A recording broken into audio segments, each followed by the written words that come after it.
অবশ্যই আপনারা আমাদেরকে ইমেইল করে জানিয়ে দিন যে আপনারা আপনাদের ঘটনা পাঠিয়ে দিন এবং আপনারা জানান, অবশ্যই উল্লেখ করুন যে আমি 30 তারিখে আসতে চাই, আমরা আপনাকে দেখে নেব। আপাতত আমরা চলে যাব ঘটনায়। আমাদের সঙ্গে আছেন একজন লিসেনার, তাকে আমরা মোটামুটি ফোনে পেয়ে গেছি এবং আমরা তার সাথে কথা বলবো এখন। আমরা কি রেডি এখন? ওকে, আমরা যে ঘটনাটা শুনবো সেটা আজকে প্রথম শুরুটাই একটু অন্যরকম ভাবে হচ্ছে। আমরা একটা ফোন কল নিচ্ছি, মানে একদম ফার্স্টেই, এবং সেই ফোন কল সাথেই মানে আমরা আজকে আমাদের এই আজকের এপিসোডটা শুরু করছি। যাই হোক, হ্যাঁ রেডি মনে হয় আমরা এখন। ওকে, আমরা যাই। হ্যালো হ্যালো, আসসালামু আলাইকুম রাসেল ভাই। ওয়ালাইকুম সালাম। আচ্ছা ভাইয়া, আমি তো আপনার সাথে কথা বলেছি একটু আগেই। তো আমরা আজকে আপনার আসার কথা ছিল, আনফরচুনেটলি আপনি আসতে পারেননি। আমরা চাইলাম এই জন্য যে আপনার সাথে ফোনে এই ঘটনাটা শুনে ফেলে। তো ঘটনাটা কোথায় ঘটেছিল? আপনি কোনো কোম্পানির নাম বলবেন না আমি জানি, বাট কোথায় ঘটেছিল এটা কি বলা যাবে? হ্যাঁ, এটা হচ্ছে আপনার নামটা বলেন এবং আপনি কোথা থেকে বলছেন সেটা একটু বলে ফেলেন। আমি বলছি ঢাকা ক্যান্টনমেন্ট। আচ্ছা, নাম তো বলবেন না? জি, এটা খুব রেপুটেড একটা আউটসোর্সিং ফার্ম। তাই এটা নিয়ে বড় একটা ইস্যু হয়েছে। কোম্পানির সাথে আমি যখন চলে আসি, ওনারা রিকোয়েস্ট করছেন এটা আমি কাউকে ডিসক্লোজ না করি। আচ্ছা আচ্ছা, হ্যাঁ, দেশের স্বার্থ জড়িত। খুব রেপুট যারা এখানে আউটসোর্সিং বা সফটওয়্যার। ঠিক আছে, আমরা আর ডিটেইলে না যাই। আমরা যে বুঝতে পেরেছি যে কোনো একটা খুবই রেপুটেড কোনো একটা কোম্পানি, এবং সেখানে আপনার মানে সেইখানকার ঘটনা আপনি বলবেন। জি, আচ্ছা আমি তাহলে ঘটনাটা চলে যাই। ঘটনাটা শুরু করে মার্চে। আমি ট্রেনিং শেষ করার পর আমাদের ইউজুয়ালি নাইট শিফট করতে হয়, মানে লেট নাইট, 10টা থেকে ভোর 6টা। তো অনেক বিশাল অফিস ছিল আমাদের, আমরা নর্মালি 2 জন করে থাকি, আমরা যেহেতু আউটসোর্সিং এর কাজ। তো প্রথম যে কয়েকদিন ধরে লক্ষ্য করলাম যে হঠাৎ অনেক সাউন্ড পাই। হ্যাঁ, আশেপাশে অনেক সাউন্ড, ফিস মাঝে মধ্যে হাসির শব্দ, কান্নার শব্দ, সবচেয়ে ভয় লাগতো কান্নার শব্দ গুলা। হ্যাঁ, আমি একটু ওয়াশরুমে দিয়ে গেলাম, একটা বিশাল করিডোর। এখন ওই করিডোর আশেপাশে অনেকে বসা আছে, ওয়াচলেস, কিন্তু তাদের কোনো নাইট থাকে না। ইউজুয়ালি আমরা যদি রাতে একটা অন্ধকার, আপনি যদি দেখেন যে কান্নার শব্দ বা ফিস শব্দ, আপনি মানে একটা অদ্ভুত একটা ফিলিং হবে, আপনি ভয় পেয়ে যাবেন। এরকম তো আমি আমার কলিগদের বললাম যারা সিনিয়র আছে, দেখেন এগুলা বাদ দিন, আল্লাহর নাম নিয়ে এগুলা করেন, এগুলো নিয়ে যত কনসেন্ট্রেশন করবেন তত সমস্যা হবে। তো গেল, তো সে ভয়ঙ্কর ঘটনা ঘটে আমার এপ্রিলের শেষে। হ্যাঁ, এপ্রিলের মিডল ওই দিন আমার খুব গরম ছিল। তো এর আগে বলে দিই যে আমাদের ক্যাটারিং সার্ভিস থেকে মিড নাইট বা 2টা-3টা থেকে আমাদের জন্য লাঞ্চ বা মানে লেট নাইট ডিনার আসতো। হ্যাঁ, ইউজুয়ালি কারণ ওই টাইমে রিসেপশনে কেউ থাকতো না, তো নর্মালি আমাদের কি বলে একটা ফোন দিত, বা মোবাইল ফোন অথবা একটা বেল বাজতো আমাদের স্টেশনে অটো। তো ওইখানে আমরা যেতাম, যে খাওয়াটা রিসিভ করতাম। তো যেদিন ঘটে ওই দিন কিছুক্ষণ আগে কারেন্ট চলে গেছে, অ্যারাউন্ড 2:45 হবে এরকম। তো আমার সাথে যিনি নাইটে ছিলেন উনি চলে গেছেন, মনে বলেন যে আমি ঘুরাচ্ছি, একটু সিগারেট খেয়ে নিচে। হ্যাঁ, আজকে থাকেন এই। তো এখন কারেন্ট চলে গেল, জেনারেটর ওপেন হচ্ছে না। নর্মালি কারেন্ট চলে গেলে অটোমেটিক অটো জেনারেটর চালু হয়ে যায়, তো কিছু অফ হয়ে যায় অটোমেটিক। মোবাইল লাইট আর কিছু আমার 40-10 সফটওয়্যার লাইট, আর হচ্ছে রিসেপশনের ইমার্জেন্সি লাইট, আর হচ্ছে ক্যামেরার একটা লাইট জ্বলে, যেটা 24 ঘন্টা থাকে ওইটা। তো আচ্ছা, কেউ আসলো তখন কেউ টোকা দিল। হ্যাঁ, আমি এত নর্মালি দিনের বেলায় কোনো সাউন্ডই শোনা যায় না, কিন্তু আমি যেহেতু একা অফিসে, তো একটা কাছে টোকা দিল, ইজিলি সাউন্ড ক্যাচ। তো আমি গেলাম, দেখলাম যে মোবাইলের লাইট জ্বালাবো, লাইটও কাজ করতেছে না, মানে মোবাইলের যে লাইটও কাজ করতেছে না। আর তো আমি গেলাম, তো স্যার এলেন আপনাদের খাওয়া। তো কেমন একটা প্রথমে একটা কেমন একটা বাজে একটা গন্ধ আসছে। বললাম যে আজকে লাঞ্চ খেয়েছেন, এরকম বন্ধ করেন। অসুবিধা না, আপনি টেক্সট করেন। তো লোকটার দিকে আমি চোখের মানে চোখটা আমি লাগছিলাম, তো চোখটা আমি যেটা খেয়াল করলাম, মানে তার চোখে একটা চোখ নাই, আরেকটা চোখ কেমন যেন ফ্যাকাশে। আমি একটু ভয়, কারণ তার হাতের আঙ্গুলের ব্যান্ডেজ ভাবা। আমি এটা কি ভাই কি হয়েছে আপনার? কিছু না স্যার, কিছুদিন আগে অ্যাক্সিডেন্ট হয়েছে। তো আমি কারণে গেলাম। তো স্যার খুলে আমাকে কেমন লাগলো, স্যার ভালো করে চেক করেন কিন্তু। আমি বলছি এখানে তো অন্ধকার, ঠিক আছে প্যান্ট হিসাবে চেক করি খাওয়া ঠিক আছে কিনা। তো আমি প্যান্টের দিকে চলে গেলাম, ওখানে শুধু ইমার্জেন্সি লাইট জ্বলতে আছে। তো আমি খুললাম, খুলে দেখে আমি নিজেকে আর ধরে রাখতে পারি না, বিশ্বাস করা যায় না। দেখি 4টা কাটা আঙ্গুল আর একটা চোখ, আর কাটা আঙ্গুল একটা চোখ। হ্যাঁ, রক্ত আর কিছু পোকা আমার ঘিস করতেছে। আমি ওখান থেকে আমি মানে ছোট মতো খেয়ে গেলাম। আমি কি করবো, আমার মানে এত ভয় পাচ্ছিলাম, খুব অসহায় লাগতেছিল। আমি চিৎকার করবো, কেউ নাই। আমি যে একটা দৌড় দিব ওই লোকটার সামনে। তো আমি আবার মানে দৌড়ে আমি একটু নিচে যাওয়ার চেষ্টা করলাম, কিন্তু পারলাম না, আমি সেন্স হারাই ফেলি। আচ্ছা। তো কিছুক্ষণ পর আমার সেন্স আসে, দেখেছি আমার কলেজ আর নিচে সিকিউরিটি গার্ড। কি ব্যাপার স্যার, এসে ততক্ষণে কারেন্ট এনে দিয়েছে। তখন আমি তাদেরকে বলে বললাম যে এই ঘটনা ঘটছে। এখন সিকিউরিটি গার্ড খুবই অবাক, তো আমাদের এখানে তো কারেন্টই যায় না, কি বলেন আপনি এসব? আচ্ছা। হ্যাঁ, এইসব বললাম যে আপনি দেখেন রিসেপশনে, আপনি তাহলে ক্যান্টিনে দেখেন ও এই একটা কি বলে খাওয়ার বক্স আছে। তো ওইখানে ওনারা গেলেন, ওখানে যে ওনারাও হতবাক, ওখানে কিন্তু ওনারা আঙ্গুলের চোখ পেলেন না, কিন্তু রক্ত পড়েছিল, গন্ধ আসতে পোকা গিয়েছে। এটা দেখে তো পরে সিকিউরিটি ছবি তুললো। তারপরে দিন অফিস ম্যানেজমেন্টকে জানানো হলো যে এখন মতের বিষয় হচ্ছে ওইখানে মানে সিকিউরিটি চেক করো। আমি প্রথমেই বলছি রেজিস্ট্রেশনে একটা ক্যামেরা থাকবে যে 24 ঘন্টা ওপেন থাকে, হ্যাঁ ওটা আলাদা। তো ওই যে 17 মিনিট ওই ঘটনাটা ঘটে, ওই 17 মিনিটে দেখানো হয় কিছুই ঘটে নাই, কিছুই ঘটে। তবে ওইখানে একটা কি অদ্ভুত একটা সাউন্ড আসতেছিল, করে সাউন্ড আসতো, মানে ক্যামেরা একদম ফিস হয়ে যাচ্ছিল এরকম। তো এটা পরে পুলিশ কেস হয়। তো পুলিশও যেটা বলে এখন বনানী থানা থেকে বলে এটা একটু মিলাট পড়াই ফেলেন, হ্যাঁ সেটাই যেটা হয়। কিন্তু তারপরে আমার যে এত ভয় লাগে, আমি আর সঙ্গে সঙ্গে যত ছেড়ে দিই। তো অনেকেই বলছে যে এরকম একটা সমস্যা হয়। তো সিকিউরিটি গার্ড একটা কথা বললো, মানে যখন তার চেহারার বিবরণ বললাম, স্যার সে তো স্যার আব্দুল মালিক, সে 2 বছর আগে মারা গেছে। এরকমই বনানীতে একটা মানে বাইক আনার সময় অ্যাক্সিডেন্ট করছিল। আচ্ছা, 2 বছর আগে মারা গেছিল। তো অনেকেই তাকে দেখে। আচ্ছা, এইটাই আপনার ঘটনা ছিল। থ্যাংক ইউ ভেরি মাচ আপনার ঘটনার জন্য। আপনাকে অনেক অনেক অনেক অনেক ধন্যবাদ। আশা করছি যে আপনাদের এই ঘটনাটি অনেক ভালো লেগেছে। অ্যান্ড অলরেডি আমরা দেখতে পাচ্ছি যে ফেসবুকে আমাদের ইনবক্স করছেন অনেকেই অনেক কিছু। সৌরভ আমাদের সাথে আছেন, আমাদের সাথে রয়েছেন দেখতে পাচ্ছি আবু হেনা, আমাদের সঙ্গে আছেন আতিক, সবাই লিখছেন ফেসবুকে, ইনবক্স করছেন আমাদেরকে। আমাদের সাথে আছেন সাকিব চট্টগ্রাম থেকে, প্রিন্স আছেন আমাদের সঙ্গে, রুহান আছেন আমাদের সঙ্গে আছেন সুজন, এছাড়া মোহাম্মদ শিফাত আহমেদ আছেন আমাদের সঙ্গে, এছাড়া আব্দুল্লাহ খান ইমন আমাদের সঙ্গে আছেন এসকে তাওসিফ আহমেদ আছেন, এবং আসসালামু আলাইকুম জানিয়েছেন সাকিব। আমাদের সাথে আছেন হার্ট কিং, আমাদের সঙ্গে আছেন কিশোর, আমাদের সঙ্গে আছেন পলাশ আহমেদ আছেন, ভালো লাগছে লিখেছেন। জোস লিখেছেন ফার্স্ট স্টোরিটা ভালো। মোহাম্মদ সাফিউল আমাদের সাথে লিখেছেন। রাকিব আমাদের সাথে আছেন, খুব ফ্রান্স যাচ্ছে, আমাদের সাথে আছেন দেখতে পাচ্ছি। এছাড়াও ফাহাদ, এছাড়াও আমাদের সাথে হাই জানিয়েছেন আছে, আমাদের সাথে আছেন দেখতে পাচ্ছি হেভেন রিফাত, এছাড়া আমাদের সঙ্গে আছেন সোহান সহ আরো অনেকে। থ্যাংক ইউ ভেরি মাচ আমাদের সঙ্গে থাকার জন্য। আমরা আমাদের পরবর্তী ঘটনায় এখন যাব, এবং আপনারা আশা করছি যে পরবর্তী ঘটনাটা অনেক এনজয় করবেন আমাদের সাথে। আমাদের সঙ্গে একজন নতুন অতিথি আছেন যিনি এখানে জয়েন করেছেন। আপনার নামটা প্লিজ একটু বলবেন, তারপরে আপনার ঘটনায় আমরা যাব। জি, আমার নাম আদিব সাদমান আল হক শুদ্ধ, আমি মতিঝিল থেকে এসেছি। ওকে, আপনার ঘটনা শুনি। তো আমার ঘটনা 2013-এর। তখন আমরা শাহজাহানপুরে একটা রেলওয়ে অফিসার্স কোয়ার্টারে থাকতাম। তো ঘটনা ঘটে অক্টোবরের দিকে। তো সামনে মাসে আমার পরীক্ষা, তো সেই জন্য আমার রাত জেগে পড়তে হতো। তো একদিন প্রায় রাত 2টা-2:30টার সময় আমি পড়ছিলাম। তো সেই রাতে বেশ গরম ছিল। তো গরমের জন্য আমার রুমের সাথে একটা বারান্দা ছিল।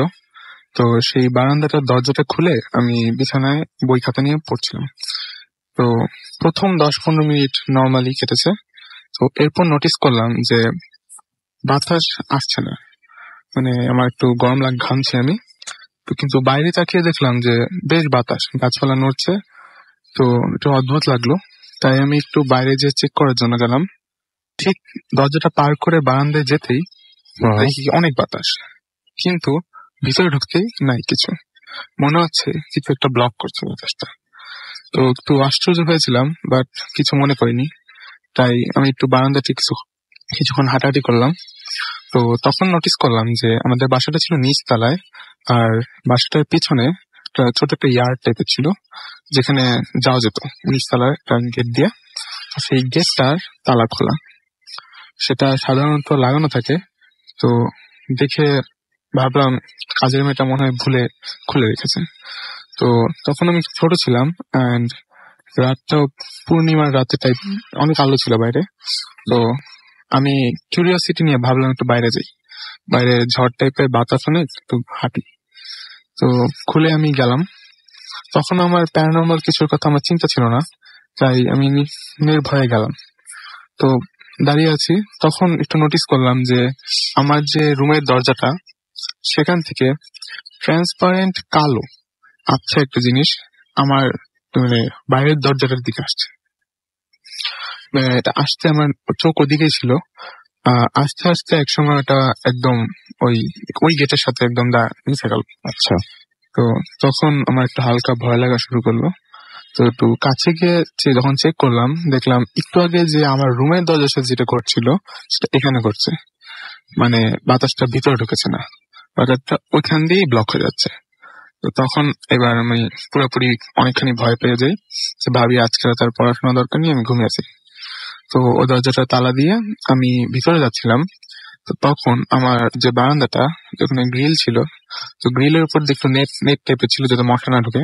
তো ওইখান দিয়ে আমি দেখতে পাই যে বাইরে গাছপালার মাঝে একটা লম্বা কালো কিছু একটা দাঁড়িয়ে আছে।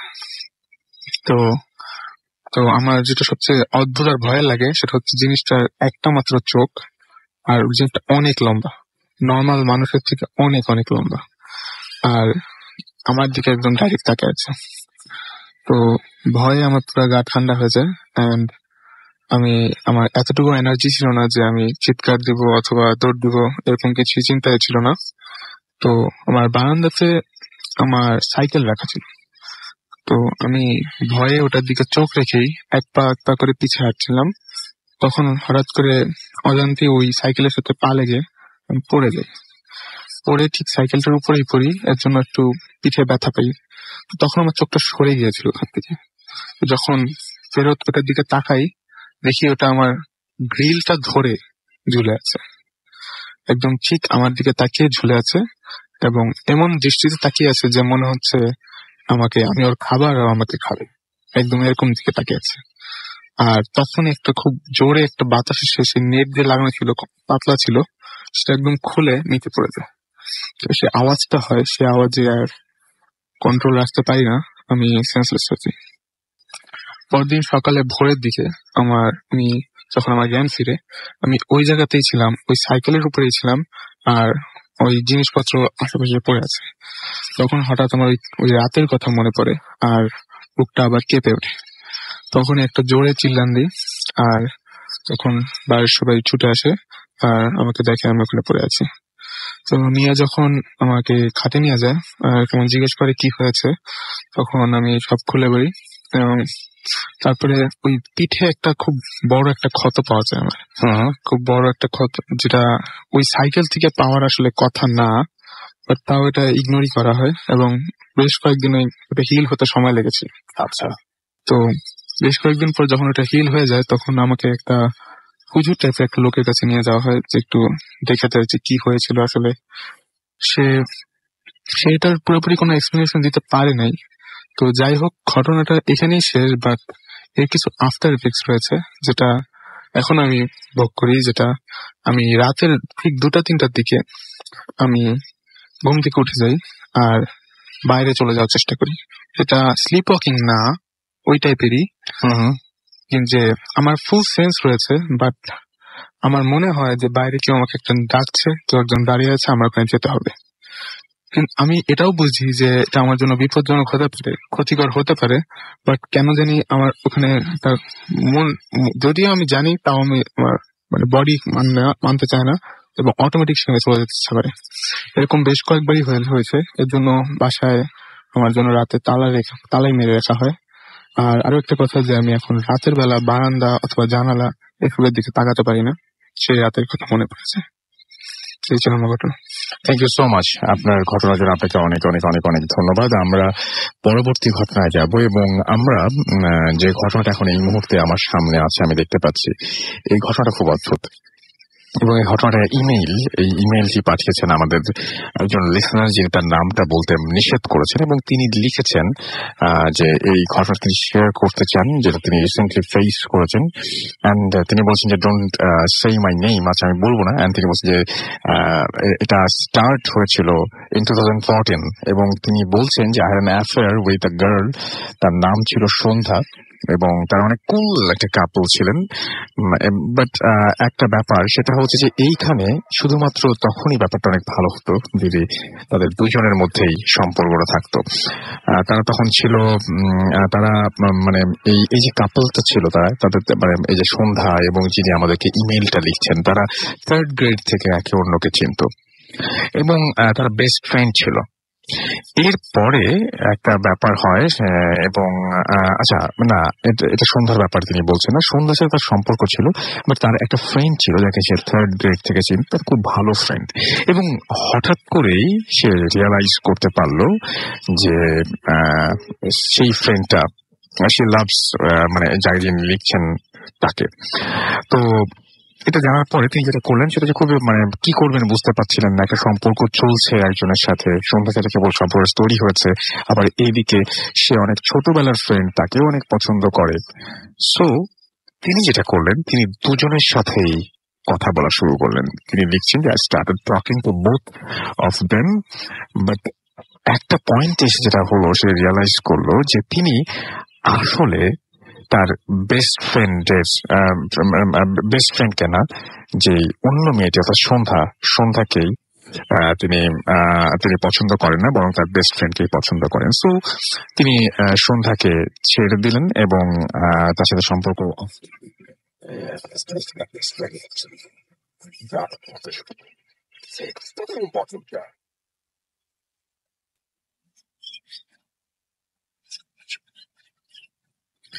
ধীরে ধীরে ধীরে ধীরে সে খেয়াল করলো যে তার গার্লফ্রেন্ড, তার বিহেভিয়ার চেঞ্জ হয়ে গেছে এবং সবার সাথে ভাবে কথা বলে। এবং যখন রাতের বেলায় তাদের দুজনের কথা হতো, ম্যাক্সিমাম রাতেতে সে শুনতে পেত যে আরো একটা ভয়েস, মানে তার গার্লফ্রেন্ড তার সাথে কথা বলছে, কিন্তু পাশাপাশি অন্য একটা ভয়েস সে শুনতে পাচ্ছে এবং সে প্রথমে সেটাকে ইগনোর করে। এবং হঠাৎ করে একটা রাতে তার গার্লফ্রেন্ড সে স্টার্টেড ভমিটিং এবং সেটা হচ্ছে বমির সাথে তার রক্ত চলে আসে। এবং এইটা আসলেও খুব বেশি একটা অবাক আমি হতাম না। এই মেইলটা আমি যে কারণে সিলেক্ট করেছি, তিনি বলেন এই বমি করতে করতে হঠাৎ করে সেই বমির মধ্যে এক ধরনের পোকা বা ইনসেক্ট দেখতে পায়। এটা কিন্তু খুব অ্যালার্মিং এবং এটা দেখতে পায় এবং সে প্রথমে ভাবে যে এটা মনে হয় তার ইমাজিনেশন, এটা সত্যি হতেই পারে না, বমির মধ্যে এরকম পোকা আসবে কিভাবে।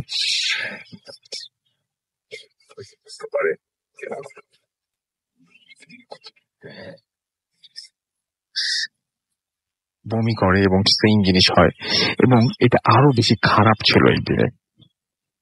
এবং এই সময় সে মোটামুটি মানে ভয় পেয়ে যায় এবং বুঝতে পারছে না যে মানে একই জিনিস রিপিটেডলি কেন ঘটছে, তার মাথায় আসছিল না। এবং সে তখন ডাক্তারের কাছে যায় এবং অনেকগুলো ডাক্তার দেখায়, বাট ডাক্তাররা কোনো ধরনের কোনো অসুখ বা এটা মানে কোনো বুঝতে পারছে বমিটা হচ্ছে, বাট কোনো ধরনের কোনো সাজেশন দিতে পারেনি বা কিছু মানে কোনোভাবে হেল্প করতে পারেনি ডক্টররা। তারপরে সে যেটা করে, সে একদম লাস্ট হোপ হিসেবে যায় একজন হুজুরের কাছে এবং হুজুর বলেন যে হ্যাঁ তুমি পজেসড এবং তোমার এই পজিশনটা এত বেশি পাওয়ারফুল পজিশনটা যে এটা আসলে কিওর করা খুব ঝামেলা। এগেইন সে তখন হুজুরের কাছে এবং এই সময় মানে সে দেখে যে সে চায় যে এই ব্যাপার থেকে বেরিয়ে আসতে এবং সে মোটামুটি চায় যে এই ঝামেলাটা শেষ করতে। তো হুজুর মোটামুটি একটা ব্যবস্থা করেন, সবকিছু ভালোই যাচ্ছিল। হঠাৎ করে আবারও একটা অদ্ভুত ঝামেলার সৃষ্টি হয়। আমাকে যদি মেইলটি লিখছেন,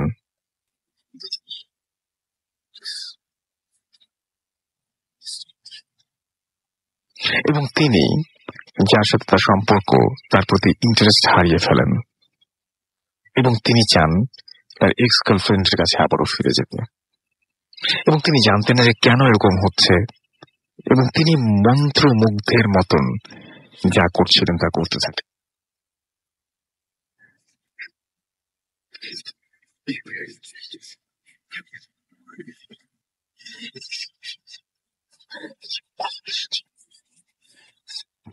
ভেসে ভেসে সব জায়গায় যাচ্ছেন এবং ঘুমের মধ্যে তিনি হঠাৎ করে এরকম এই অনুভূতি আরো বেশি হতো, তিনি আরো কোথাও ভাসছেন, এবং রাতের বেলা হঠাৎ মাঝরাত তিনি হঠাৎ করে জেগে উঠতেন এবং জেগে উঠে দেখতেন তার সমস্ত রুমটা ধোঁয়ায় ভরে গেছে।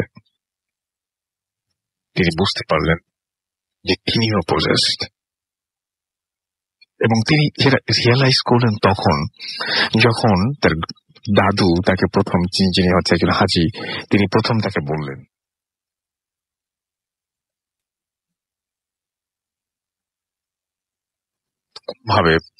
বিভিন্ন ভাবে তিনি জানতে পারলেন যে এই কাজটা কে করেছে, এই কাজটা সন্ধ্যায় করেছে এবং সেই আমরা সবকিছু করেছে। এবং তিনি যেটা করলেন সেটা হচ্ছে যে তিনি এটা করেছে এই কারণে যে যাতে তার কাছে ব্যাক করে এবং তার ফ্রেন্ডকে তিনি মেরে ফেলতে চেয়েছিল, এরকম একটা ব্যাপার। তো এটার পরে তারপরে সেই সন্ধ্যার পুরো ফ্যামিলি, যারা কি বলবো, যে সন্ধ্যার হোল ফ্যামিলিজ আছে, তারা সবাই মিলে এই ব্ল্যাক ম্যাজিকের আশ্রয় নেয়। এবং এটাই হচ্ছে আসলে ঘটনা, এবং আশা করছি যে আপনাদের সবার এই ঘটনাটা অনেক বেশি ভালো লেগেছে, এবং আমরা যদি পারি তাহলে তাকে ডেকে নিয়ে আমরা এই ব্যাপারটা আরো ডিটেইলে শুনবো, এবং আশা করছি আপনারা অনেক অনেক অনেক বেশি মজা পাবেন। এবং এই ব্যাপারটা আমরা ইমিডিয়েটলি তাকে কল করব, এবং আমরা জানি আমরা যখন কল করব তখন তিনি এই ঘটনাটা আরো বিস্তারিতভাবে বলতে পারবে। আমি জাস্ট ছোট্ট একটা হিন্ট দিলাম। অন দ্যাট নোট আমরা একটা ব্রেক নেব, এবং ব্রেকের পরে আবারও ফিরে আসবো, এবং তারপর আমরা রিভিল করবো যে কে এসছেন আমাদের এইখানে এবং তার সাথে আমরা কথা বলবো। Till then stay tuned for radio Foorti and don't stop. Bhoot FM night.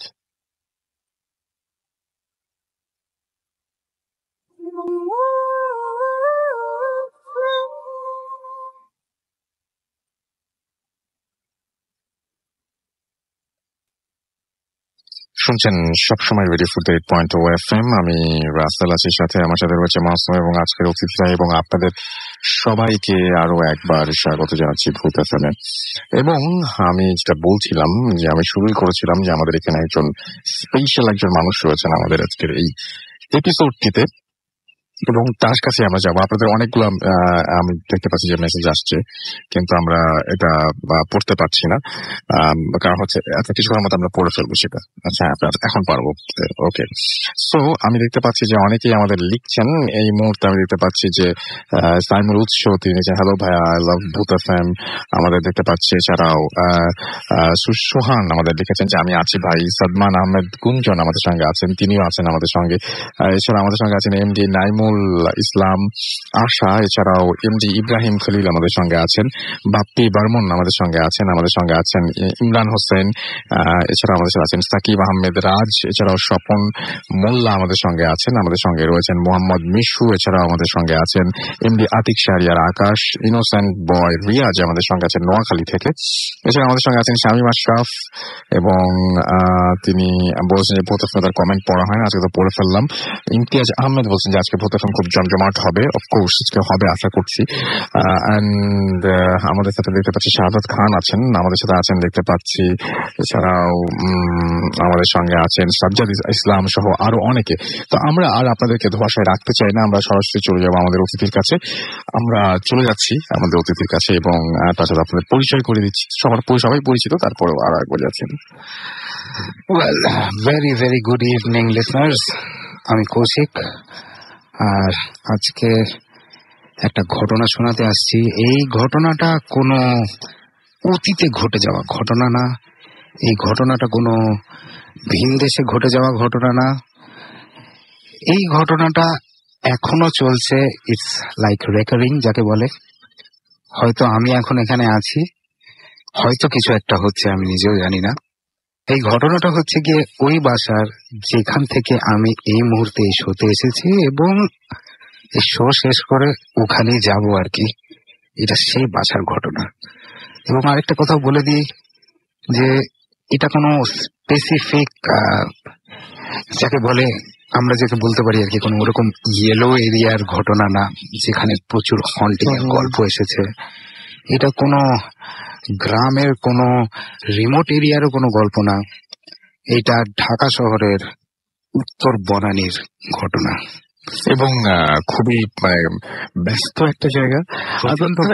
বলা যায় যে একটা লুপ তৈরি হয়েছে, এখানে আপনি বেরোতেই পারছেন না। এটা ওইটা আমি গল্পের মধ্যে আমরা আসি যে এক্স্যাক্টলি জিনিসটা কি হচ্ছে। তো শুরু করি প্রথমে এইটা বলে যে এক্স্যাক্টলি কোথায় লোকেশন আমার বাসার আমি সেটা বলছি না, কেন তারপরে এটা একটা স্পেসিফিক্যাল হয়ে যাবে, সবাই দেখবেন যে আপনি সকালে ঘুম হতেই পারে, you just don't know, this might happen. But বলি এটা আর কি উত্তর বনানী এক জায়গায়। এবং আমাদের বাসাটা তৈরি হয়েছিল একজন ইন্ডিপেন্ডেন্ট প্রমোটার এটা তৈরি করেছিলেন। লেআউটটা বলে রাখা দরকার, তার কারণ হচ্ছে গিয়ে এটা পরে মানে ঘটনার মধ্যে জিনিসটা একটুখানি ম্যাচ হয়ে যাবে আর কি। আমার অ্যাপার্টমেন্টের লেআউটটা ভেরি ওপেন, অর্থাৎ বিভিন্ন বিভিন্ন পয়েন্টে যদি কেউ বসে থাকে বা থাকে সে কিন্তু চাইলে পুরো অ্যাপার্টমেন্টটা দেখতে পারে। আচ্ছা, বেশ ওপেন একখানা লেআউট, মানে পিলার টিলার কম, হ্যাঁ, লিভিং রুম, ডাইনিং স্পেস সবকিছু লাইক ভেরি মাচ ওপেন।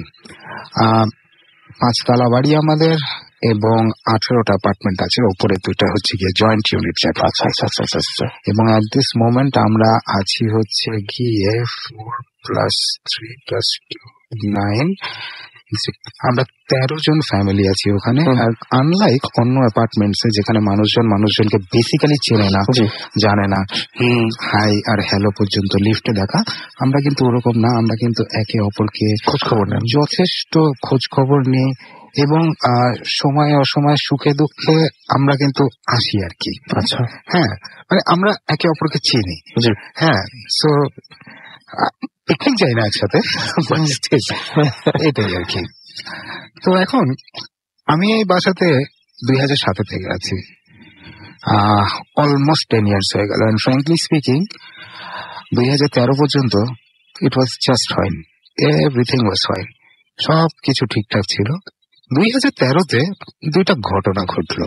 আচ্ছা, একটা হচ্ছে কি আমাদের অপোজিটে একখানা ডুপ্লেক্স বাসা ছিল, সেই বাসাটা ভেঙে ওখানে এখন একটা ট্রিপ্লেক্স, একটা আলিশান বাসা তৈরি হয়েছে। ওইটা তৈরি হওয়া শুরু হলো তখন। এবং আমাদের বাসার সামনে একখানা খুব সুন্দর একখানা বিশাল একটা গাছ ছিল, যেটা আপনি আগেও বলেছি আগে, খুব সুন্দর একটা গাছ ছিল। সেই গাছটা হঠাৎ মরে গেল। হ্যাঁ, হঠাৎ মনে করেন কাটেনি কেউ, এরকম নট, এখানে কোনো কাটাকাটির কোনো ব্যাপার নেই। এবং বেস্ট জিনিসটা হচ্ছে গিয়ে যে সব গাছে কাক বসে, এইখানে তোতা পাখি মানে কি প্যারটরা এখানে বসতো। হঠাৎ এই গাছটা মারা গেল। গাছটা আবার একটু জীবিত হয়েছে অফ লেট। এই 2টা ঘটনা ঘটলো। এবং তারপরে আমি মনে আছে তোমাকে আমি বলেছিলাম ওই জিনিসটা যে 2013-তেই সামটাইম মানে তোমার আর আমার একজন চেনা কমন ফ্রেন্ড আছে আর কি, তার ওয়াইফ ফার্স্ট টাইম দেখে যে আমার ওয়ার্ক স্টেশনে একটা কালো কি ঘোরাঘুরি করছে। শুরুটা সেখান থেকে হয়। এরপরে প্রচুর স্পোরাডিক ইনসিডেন্টস ঘটেছে, প্রচুর। ইউজুয়ালি গেস্টরা যারা আসতো তারা কিছু না কিছু একটা দেখেছে, কিছু না কিছু একটা ফিল করেছে। বিলিভ মি, আমি কাউকে কোনো সময় পাত্তা দিই না এটা নিয়ে, বিকজ আমি এতদিন এখানে থেকে আসছি, এখানে কিচ্ছু হয়নি, সো এভরিথিং ইজ ফাইন। এবং সেই ফাইন বলেই আমি যাচ্ছি। কিন্তু আমার জীবনে আপস অ্যান্ড ডাউনস কিন্তু প্রচুর হচ্ছে, এগুলো তুমি সবই জানো। সবই জানি, হ্যাঁ, more downs less of up, but প্রচন্ড ভাবে হচ্ছে এগুলো সবকিছু। পরে আমি আসছি জায়গাটার মধ্যে আসল জিনিসটা আর কি। মানে আপস অ্যান্ড ডাউনস গুলোর মধ্যে যেটা হয় কি মাঝে মধ্যে মনে হয় যে you know I should just leave this place, go somewhere else, কিন্তু তারপরে আর হয়ে উঠছে না কিছু একটা ভাবে, জানি না। তখন একটা ডাউন টাইম আসে, মনে হয় না একটা শিফটিং এও তো একটা খরচা আছে, তাই না? তো না এগুলো কিছু করার দরকার নেই, তাই তবে অ্যাকচুয়ালি জিনিসপত্র একটুখানি শুরু হয় যদি বলা যায় লাস্ট ইয়ারের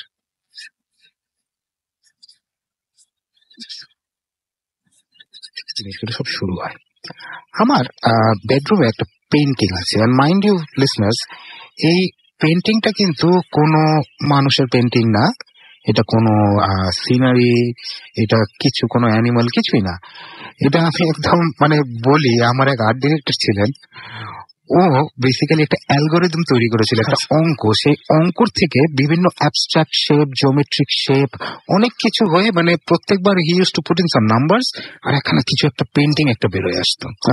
হ্যাঁ, অবভিয়াসলি এই পেন্টিং গুলো কেউ কিনতো না, তাই ঘুরে ফিরে এই পেন্টিং গুলোকে মানে কাপড়ে প্রিন্ট করে বাধায় বোধায় রাখা হয়েছে। এবং যেই জায়গাটা পেন্টিংটা ঝোলানো, সেখানে আগে বক্স উইন্ডো এসি যেটা থাকে না, উইন্ডো এসির জন্য ভাঙা বক্স ছিল। তারপরে ওই স্প্লিট লাগানোর পরে যেটা হয়, ইট দেওয়া হয় ওখানে। বাট অবভিয়াসলি আমি প্লাস্টার পেন্টিং কিছু করাই নাই, তো এই জন্য পেন্টিংটা ওইখানে ঝোলানো হয়। এবং মাইন্ড ইউ, আমার 2012-এ বিয়ে হয়, তারপরে আমি তার আগে থেকে ওই বাসায় আছি আর কি। তারপরে তোমার ভাবি আসে, হ্যাঁ, এন্ড তারপরে কিন্তু থিংস আর অল ফাইন, সবকিছু ঠিকঠাক আছে। কিন্তু এই ডিসেম্বর মাসে হঠাৎ আমার ওয়াইফ আমাকে বলা শুরু করলো যে আমার এই পেন্টিংটা ভালো লাগছে না, এটাকে এখান থেকে সরাও প্লিজ। আমি ভালো ভালো না লাগার কি আছে, এটা হচ্ছে সবচেয়ে বড় painting, it hides that thing. হ্যাঁ, না এটাকে সরাও, না আই ডোন্ট লাইক ইট, এটাকে সরাও। আমি বেসিক্যালি জিনিসটাকে একদম কোনো পাত্তা দিই না। না অবভিয়াসলি মানে এই আমার এত বড় কিছু নাই ওখানে ঢাকার জন্য, সিম্পল অ্যাজ দ্যাট। তো পেন্টিংও ঝুলে আছে ওখানে, ফাইন, এভরিথিং ইজ গুড, সবকিছু ওকে। বারবার মাঝে মধ্যেই বলছে পেন্টিং সরাও, পেন্টিং সরাও। তারপরে হঠাৎ একদিন রাত্রেবেলায় চিৎকার করে ওঠে, ঘুম আমার তক্ষুনি ভেঙে যায়, এবং ও চিৎকার করে আমাকে বলে লাইট জ্বালাও, লাইট জ্বালাও, লাইট জ্বালাও। আমি লাইট জ্বালাই, তখনও ঘুমের ঘোরের মধ্যে জিজ্ঞেস করি কি হয়েছে, বলে তোমার উপরে একটা কালো ছায়ার মতন কি বেন্ড ওভার করেছে। আমি জাস্ট চোখটা খুলেছি, and I saw it and I screamed. কেমন ছিল আমি তো জানি না। এখন লিফট চালু করো, তাহলে তোমার ভাবিকে নিয়ে আসতে পারি এখানে, ও অনেক সুন্দর গুছায় কথা বলতে পারে। আমি যেমন এদিক ওদিক সেদিক চলে যাই কথা বলতে বলতে, ও কিন্তু অনেক গুছায় কথা বলতে পারে, অনেক সাসেপ্টেবল টু দিস থিংস। ওনাকে বললে আসবেন উনি? অবশ্যই আসবে, কেন আসবে না? তাহলে আমরা সেটা আমাকে আনার ব্যবস্থা করছি, অবভিয়াসলি আমরা করছি, এবং আমি আপনাকে ডেট জানাই দেবো। এরকম ইনসিডেন্স আছে। আমি তো মানে ঘুম থেকে তখন মানে মাঝরাতে চোখ কচলে কচলে, কি ব্যাপারে ভাই, মানে ভাই কি হয়েছে? কারণ দেখো তুমি দুঃস্বপ্ন দেখছিলে, কিচ্ছু হয়নি। ও আমাকে বলে যে পেন্টিংটা এখান থেকে সরাও, ইট লুকস অ্যাট মি। আমি বললাম লুকস অ্যাট মি মানে কি? হ্যাঁ, এখানে কোনো কিছু নাই, হোয়াট ইজ দিস? তখন ও আমাকে না ওই রাতে ওটা সামনে দাঁড় করিয়ে আঙুল দিয়ে দিয়ে দেখায় যে তুমি কি দেখতে পাচ্ছ যে এইটা হচ্ছে কি একটা মানুষের শেপ, এবং সামবডি যে দৌড়ে পালিয়ে যাচ্ছে এবং পেছনের দিকে ঘুরে তাকাচ্ছে। বিলিভ মি রাসেল, এই ছবিটা মানে কে রিয়ালাইজ করে ফার্স্টে, কে এটা রিভিল, মানে কার কাছে রিভিল করে হয় এটা? মানে বেসিক্যালি আমার ওয়াইফ এই জিনিসটা দেখেছে একদিন, আর আমি এতদিন ধরে এই জিনিস আসলে কি তাই ব্যাপারটা? পরে যখন আমাকে আঙুল দিয়ে দেখালো, তখন মানে আমিও বিশ্বাস করতে বাধ্য। এবং আপনি আগে কোনোদিন খেয়ালও করেন না জিনিসটা? নেভার। এবং আমি তো বললাম যে পেন্টিং এর উৎসটা কিভাবে, এটা কেউ আঁকে নাই, এটা অঙ্কে দিয়ে তৈরি করা পেন্টিং একদম। তখন আমি না মানে কি বলবো, এনিওয়েজ আমি ওকে হিউমার করার জন্য, তারপরেও মানে অ্যাবস্ট্রাক্ট জিনিস বিভিন্ন মানুষের জন্য এটা বিভিন্ন জিনিস হতে পারে, আমি ওকে হিউমার করার জন্য যে কাজটা করলাম সেটা হচ্ছে গিয়ে যে পেন্টিংটা নিয়ে আমার একটা থার্ড রুম আছে, আমার মা আসতে ওখানে থাকে না, ওইখানে রেখে দিলাম। এবং আমি এমনি সোজা করে ওইটাকে রাখছিলাম, ও বললো না উল্টা করে রাখো, আমি উল্টা করে রাখলাম। কিছুদিন পরের ঘটনা, আসলে অনেক ছোট ছোট ইনসিডেন্ট, না একদম খুব মজার। দিন পরের ঘটনা, আমাকেও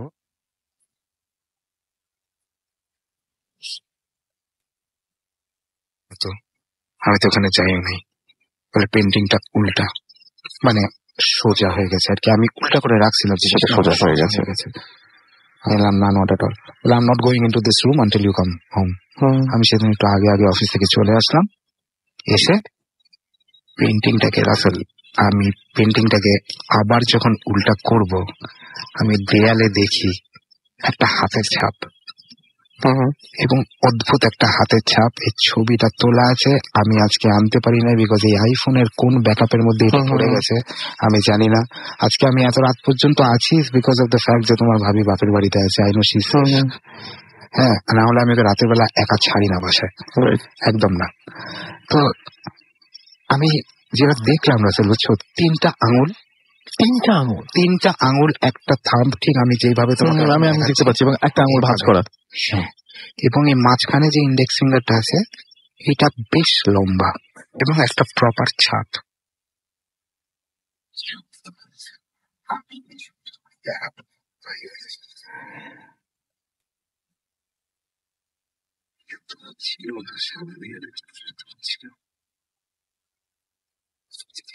বউ ভয় পায়, আমি আবার ওকে বোঝানো শুরু করি যে মেড সার্ভেন্ট এটা করেছে, মেড সার্ভেন্ট এইটা করেছে। আমিও ফ্র্যাঙ্কলি স্পিকিং মনে করেছিলাম যে এটা মেড সার্ভেন্টই করেছে। হ্যাঁ, এর উপরে কিছু না।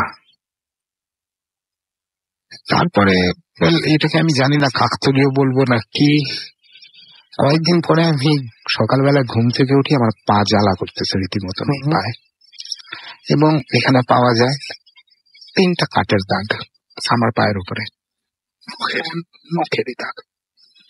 আমি খেলি না, আমি ছাপাই না, আমি লাফাই না, আমি কিচ্ছু করি না। এবং আপনি শুয়েছিলেন যখন আপনি সুস্থ হবেই। একদম। এটা যে আমার কখন হয়েছে, এটা যে আমার কি হয়েছে আমি জানি না, বাট এটা আগের আমার ওয়াইফে নোটিস করেছে জিনিসটা। তারপরেও আই ডিডন্ট অ্যাকচুয়ালি আমি এত সিরিয়াসলি আপনি ভাবিকে জাস্ট সাহস দেওয়ার জন্য বলছিলেন নাকি আপনি মনে মনে আপনি এখানে বুঝতে পারছেন? ঠিক আছে, হ্যাঁ, সাহস দেওয়ার জন্য বলছিলাম। হ্যাঁ, এবং আমি জানি শি ইজ নট লিসনিং আজকে, এই জন্যই বলছি যে সাহস দেওয়ার জন্য কিছুটা বলেছি, এবং কিছুটা একটা স্কেপটিক্যাল আমি ছিলাম। আমারও তাই মনে হচ্ছে। কিন্তু মানে থাকে না একটা জিনিস, আমার সাথে এসব হয় না, তো আমি একটু স্কেপটিক্যালও ছিলাম। আমার তাই মনে হচ্ছে যে এইগুলা কি। আর তারপরে একজন মানুষ একা সবসময় বেশিক্ষণ থাকে এই বাসায়, তো তাকে তো একটু সাহস জোগানোর দরকার। একদম। আমি যদি এখন বসে বসে এখানে ভয়ের গল্প শোনানো শুরু করি, বলতে আমরা প্রচুর হরার মুভি দেখি, একদম সম্ভব না, সব কিছু করি আমরা, কিন্তু বাট স্টিল ইনফ্যাক্ট আমরা তো তোমার শো শুনি মাঝে মধ্যে, মানে recorded version speak about it, but still অনেকে আপলোড করে খুশি হয়ে, I guess they are our fans, we should always give out a shout for them. তো এইগুলো কিন্তু মাঝে মধ্যে আমরা শুনিও বসে বসে, পুরানো জিনিসপত্র। তো এরপর থেকে অ্যাকচুয়ালি মানে এই আমার কাটা ঠাটা সব বাদ দিলাম আমি, এরপর থেকে অ্যাকচুয়ালি ঘটনাগুলো শুরু হয়। আমরা জিনিসপত্র দেখা শুরু করি। আমরা দেখতে শুরু করেন না। আমরা মানে এখানে 3 জন আছি। আমার মেড সার্ভেন্ট আছে, ফার্স্ট ইনসিডেন্টটা ওর সাথে ঘটে। নাম্বার 2 হচ্ছে গিয়ে আমার ওয়াইফ, আর নাম্বার 3 লাস্টে আমি। আমার ঘটনায় তো আমি একদম লাস্টে আসবো, কেন ওর পরেই তো আসল ঘটনাটা একদম ফ্লো। তো যেটা হয় হচ্ছে কি যে আমার মেড সার্ভেন্ট বলে আমাকে একটু ভয় পায়, এবং ইটস গুড। এবং ওদের কমিউনিকেশনটা হচ্ছে গিয়ে সবসময় আমার ওয়াইফের থ্রুতে আর কি, মানে আপা ভাইয়ারে বলেন না ঘরের থেকে বেরোইতে, কেন আমি আমার ফ্যান ছাড়া এক মুহূর্ত থাকতে পারি না। ঘর ঝাড়ু দেয় এবং মোছে আমি যতক্ষণ বেরোয় থাকি আর কি। হ্যাঁ, মানে don't consider me two be a টাইরেন্ট, একদমই না, ওই রকম আর কি, যে ফ্যান বন্ধ করবে আমি বেরোয় যাই, ও ঘর ঝাড়ু দিয়ে তারপরে মুছে টুছে ফেলে ঠেলে সবকিছু, আর সব কমিউনিকেশন হচ্ছে গিয়ে থ্রু মাই ওয়াইফ আর কি।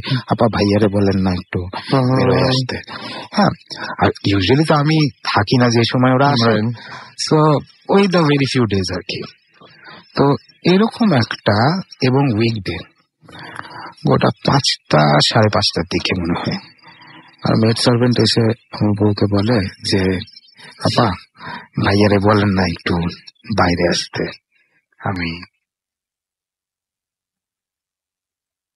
আমার বউ ফার্স্ট কথা বলে, এই তোমার ভাইয়া কি বাসা থেকে ফিরছে, মানে অফিস থেকে ফিরছে? বলে হ্যাঁ, সবাই এখন দেখতেছি কতক্ষণ ধরে ঘরে বসে বসে কাজ করতেছে, আর আপনি কি বলেন? ইমিডিয়েটলি আমার ওয়াইফ লাফ দিয়ে উঠে বেরিয়েছে এখানে দেখার জন্য আমার ওয়ার্ক স্টেশনটা খালি। আচ্ছা,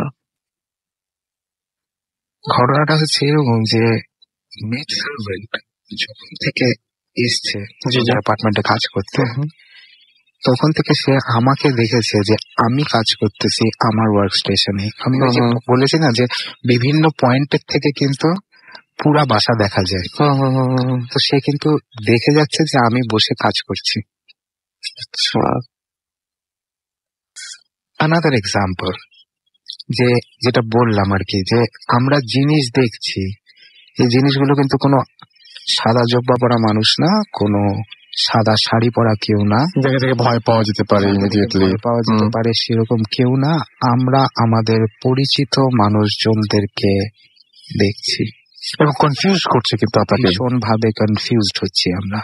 কনফিউশন একখানা বিশাল বড় জিনিস regarding this whole thing. Next আরেকটা এক্সাম্পল, ফর এক্সাম্পল এই মাগরিবের আজান দেওয়ার একটু আগে, মানে লাইটের অবস্থাটা তো বুঝতেই পারছো যে ডার্ক শ্যাডোজ অলরেডি কাজ হচ্ছে, লাইট কিন্তু ল্যান্ডিং এর লাইট কিন্তু জ্বালানো হয়। আমার অপোজিটে যিনি নেবার যিনি থাকেন, উনি ওনার ঘরে স্মোক করেন না, উনি একটু বাইরে এসে ওই যে কমন এরিয়াটা আছে, ল্যান্ডিংটা যেখানে আছে, উনি ওখানে স্মোক করেন। হ্যাঁ, ইটস আ কমন সাইট, উনি মাঝে মধ্যে ওখানে স্মোক করছেন। তো আমার যে ইমিডিয়েটলি ছোট যে শালিটা সেদিন আসছে, আমার বউ আর শালি দুজন মিলে শপিং করতে যাবে কোথাও একটা। আচ্ছা, অ্যান্ড যেটা হয় নিচে থেকে ফোন করেছে যে আপনি আমি আসছি, তুমি নামো। ও দরজা খুলছে, খুলে দেখে আমার নেইবার ওইখানে, হ্যাঁ, just coming out of his door. তো আমার ওয়াইফ সালাম দিছে, এন্ড দিতে দিতে জাস্ট একটু চোখটা ঘুরেছে ইয়ে করার জন্য, মানে চাবিটা লাগানোর জন্য। ঘুরে দেখে উনি নাই, চোখের সামনে, নিমিষের মধ্যে সামনে উনি নাই। And mind you, এই কিন্তু কোনো again জুব্বা পরা কোনো মানুষ না, একদম পরিচিত মানুষ, কেউ না, পরিচিত মানুষ, চোখের ভুল, যেটাকে আমরা সবসময় বলে যাচ্ছি। আমি তখনো পর্যন্ত বলছি এটা চোখের ভুল। ভুল দেখছো হয়তো, আমি কিভাবে থাকবো? হ্যাঁ, ভুল দেখছো হয়তো, উনি মানে শিওর হয়তো তাড়াতাড়ি করে ঢুকে গেছে বলে কোনো দরজার আওয়াজ নাই। আপনি হয়তো বুঝেছেন যে সবসময় দেখে আমাকে, হয়তো ভেবেছে আছি আমি, এরকম কিছু একটা হবে হয়তো। আমি কিন্তু সবসময় এইসব জিনিসপত্র বুঝে যাচ্ছি, হ্যাঁ, বাট মাইন্ড ইউ আমি কিন্তু আস্তে আস্তে একটু একটু করে কিন্তু আপনি ভাঙতে শুরু করেছেন, একটু ভাঙাটা শুরু হচ্ছে আস্তে ধীরে। হ্যাঁ, নেক্সট আসলে এত এত ঘটনা আছে না, যেমন ফর এক্সাম্পল লাইটের কথা বলি। আমার বাসায় কোনো লাইট 5 দিনের বেশি বা 6 দিনের বেশি তার আয়ু নাই। এই যে ওপরে এখানে you have an LED over here, কোনদিন শুনেছো যে একটা এলইডি ফেটে গেল? না, আমি বাল্ব ফাটে, এলইডি পর্যন্ত আমার বাসায় ফেটে গেছে। ওই ইয়েগুলো যেগুলো থাকে, যেগুলোকে বলো এনার্জি সেভিং, ফেটে গেছে। এখন তাহলে তো Russell you can always tell me one thing, যে তাহলে দাদা আপনি ওয়ারিং চেঞ্জ করেন নাই কেন? আমি এই কথাটা জীবনে বলতাম না ওয়ারিং না চেঞ্জ করে। বেস্ট অফ দ্য বেস্ট ফিনোলেক্সের তার পর্যন্ত ইউজ করা হয়েছে। প্রত্যেকটা ব্রেকার, মানে সিমেন্সের ব্রেকার লাগিয়েছি আমি। Everything has been changed. আয়ু 5 থেকে 6 দিন ম্যাক্সিমাম। এটা তো অসহ্যকর একটা পরিস্থিতি। এক্স্যাক্টলি, তার কারণ হচ্ছে গিয়ে অন্ধকার চাচ্ছে সবসময়, চাচ্ছে যে আমি সবসময় অন্ধকারে থাকি। এই যে আমি আজকে লাইট লাগালাম, অন করলাম, ঠাস ফেটে গেল কালকে। এখন আমি বেসিক্যালি না স্পটলাইট গুলো, যেমন তোমাদের এখানে স্টুডিওতে আছে, আমি এরকম স্পটলাইট দিয়ে চালাই। সবচেয়ে চিপেস্ট যে লাইট গুলো পাওয়া যায় না, 20 টাকার লাইট গুলো, আমি না প্যাকেট কিনে রাখি, কাটে আমি লাগাই ফেলি। আমি স্পটলাইট দিয়ে আজকে চালাই। এবং আপনি যেটা বললেন, এটা যদি লাইনে প্রবলেম থাকে, যে কোনো মিস্ত্রি এসে কিন্তু প্রথমেই ধরে ফেলবেন, ইলেকট্রিশিয়ান এসে ধরে ফেলবেন যে আচ্ছা এইখানে প্রবলেম, বা এই কারণে হচ্ছে। কেউ ধরার আগে লাইন চেঞ্জ করা হয়েছে সবকিছু, every wiring has been change. আপনি বলছিলেন যে সার্কিট ব্রেকার চেঞ্জ করেছে, একদম, মানে আর কি করবেন, আর তো কিছু করার নাই, আর কিছু করার নেই। হ্যাঁ, সেটাই, অ্যাবসলিউটলি না। ঠিক আছে, মানলাম আগের তার হয়তো ভালো ছিল না, বাট আমি কিন্তু চেঞ্জ করে ফেলেছেন। হ্যাঁ, this is one of the best আর কি। তারপরে মানে কেউ যেন চায় যে একটু আলো আধারি অন্ধকার যেন এখানে থাকে, so that somebody can move in the shadows. একদম, আমার এটা অদ্ভুত লেগেছে। কিন্তু আমরা একটা ছোট্ট বিরতি নিব এবং তারপরে বাকি অংশটুকু শুনবো, তাহলে লম্বা সময় ধরে শুনতে পারবো। আমরা ছোট্ট বিরতি যাচ্ছি, বিরতির পরে আবারও ফিরে আসছি বাকিও ঘটনা শুনতে। কোনো কথা বলছি না এর মাঝখানে, এবং কোনো কথা হবে না। Stay tuned to Furti and don't stop the Furti. Bhoot FM, the night comes alive with Grounding Form.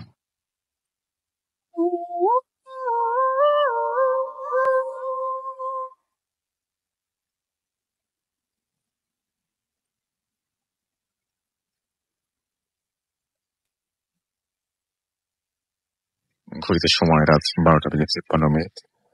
আপনারা যে যেখানে আছেন আশা করছি অনেক এনজয় করছেন। কথা না বাড়িয়ে আমি চলে যাবো।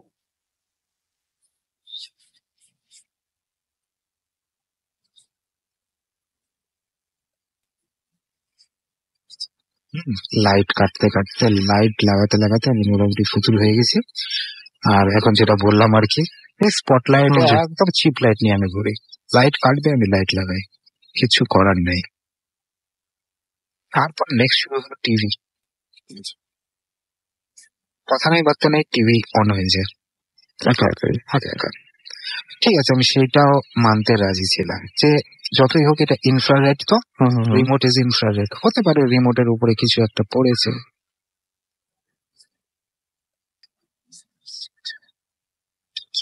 চ্যানেল অন হয়েছে কালকে ওই চ্যানেলে।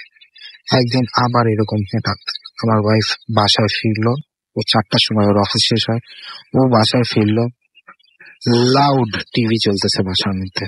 ও তো মনে করছে আমি বাসায় আছি, বলতে আমি টিভি দেখি না বললেই চলে, আমি টিভি দেখি না। তো ও যখন বাসায় ঢুকে মনে করে আমি আছি, বেল বাজায়, কেউ খুলে না। তারপরে চাবিটা যখন ঘোরায় দেখে চাবি তো এমনি ঘুরে গেছে, ঢুকে এসে দেখে টিভি চলছে। ভয়ঙ্কর কিন্তু ব্যাপার। এবং ওই যে কি HK সামথিং একটা হংকং এর একটা চ্যানেল, বুঝতে পেরেছি। হ্যাঁ, ওটা চলছে। HK তার মানে তারপরে মানে মনে হয় ডাব্লিউ টাইপের কিছু একটা আছে, হংকং এর চ্যানেলটা ওটা চলছে। বিশ্বাস করবো না রাসেল, তারপরে আমি টিভি ডিসকানেক্ট করে রাখলাম। এই খেলা দেখবে বলে এইবার finally I can reconnected the TV. 4 months TV disconnected ছিল, no TV in the house. TV দরকার কি, মানে আরো কোনো একটা জিনিস ইনভাইট করে নিয়ে আসত। হ্যাঁ, মানে এগুলো হয়ে যাচ্ছে। মানে যে ফার্স্ট মেড সার্ভেন্টটা যে মানে আমাকে দেখেছিল, সে ভয়ে তো চাকরি ছাড়লো।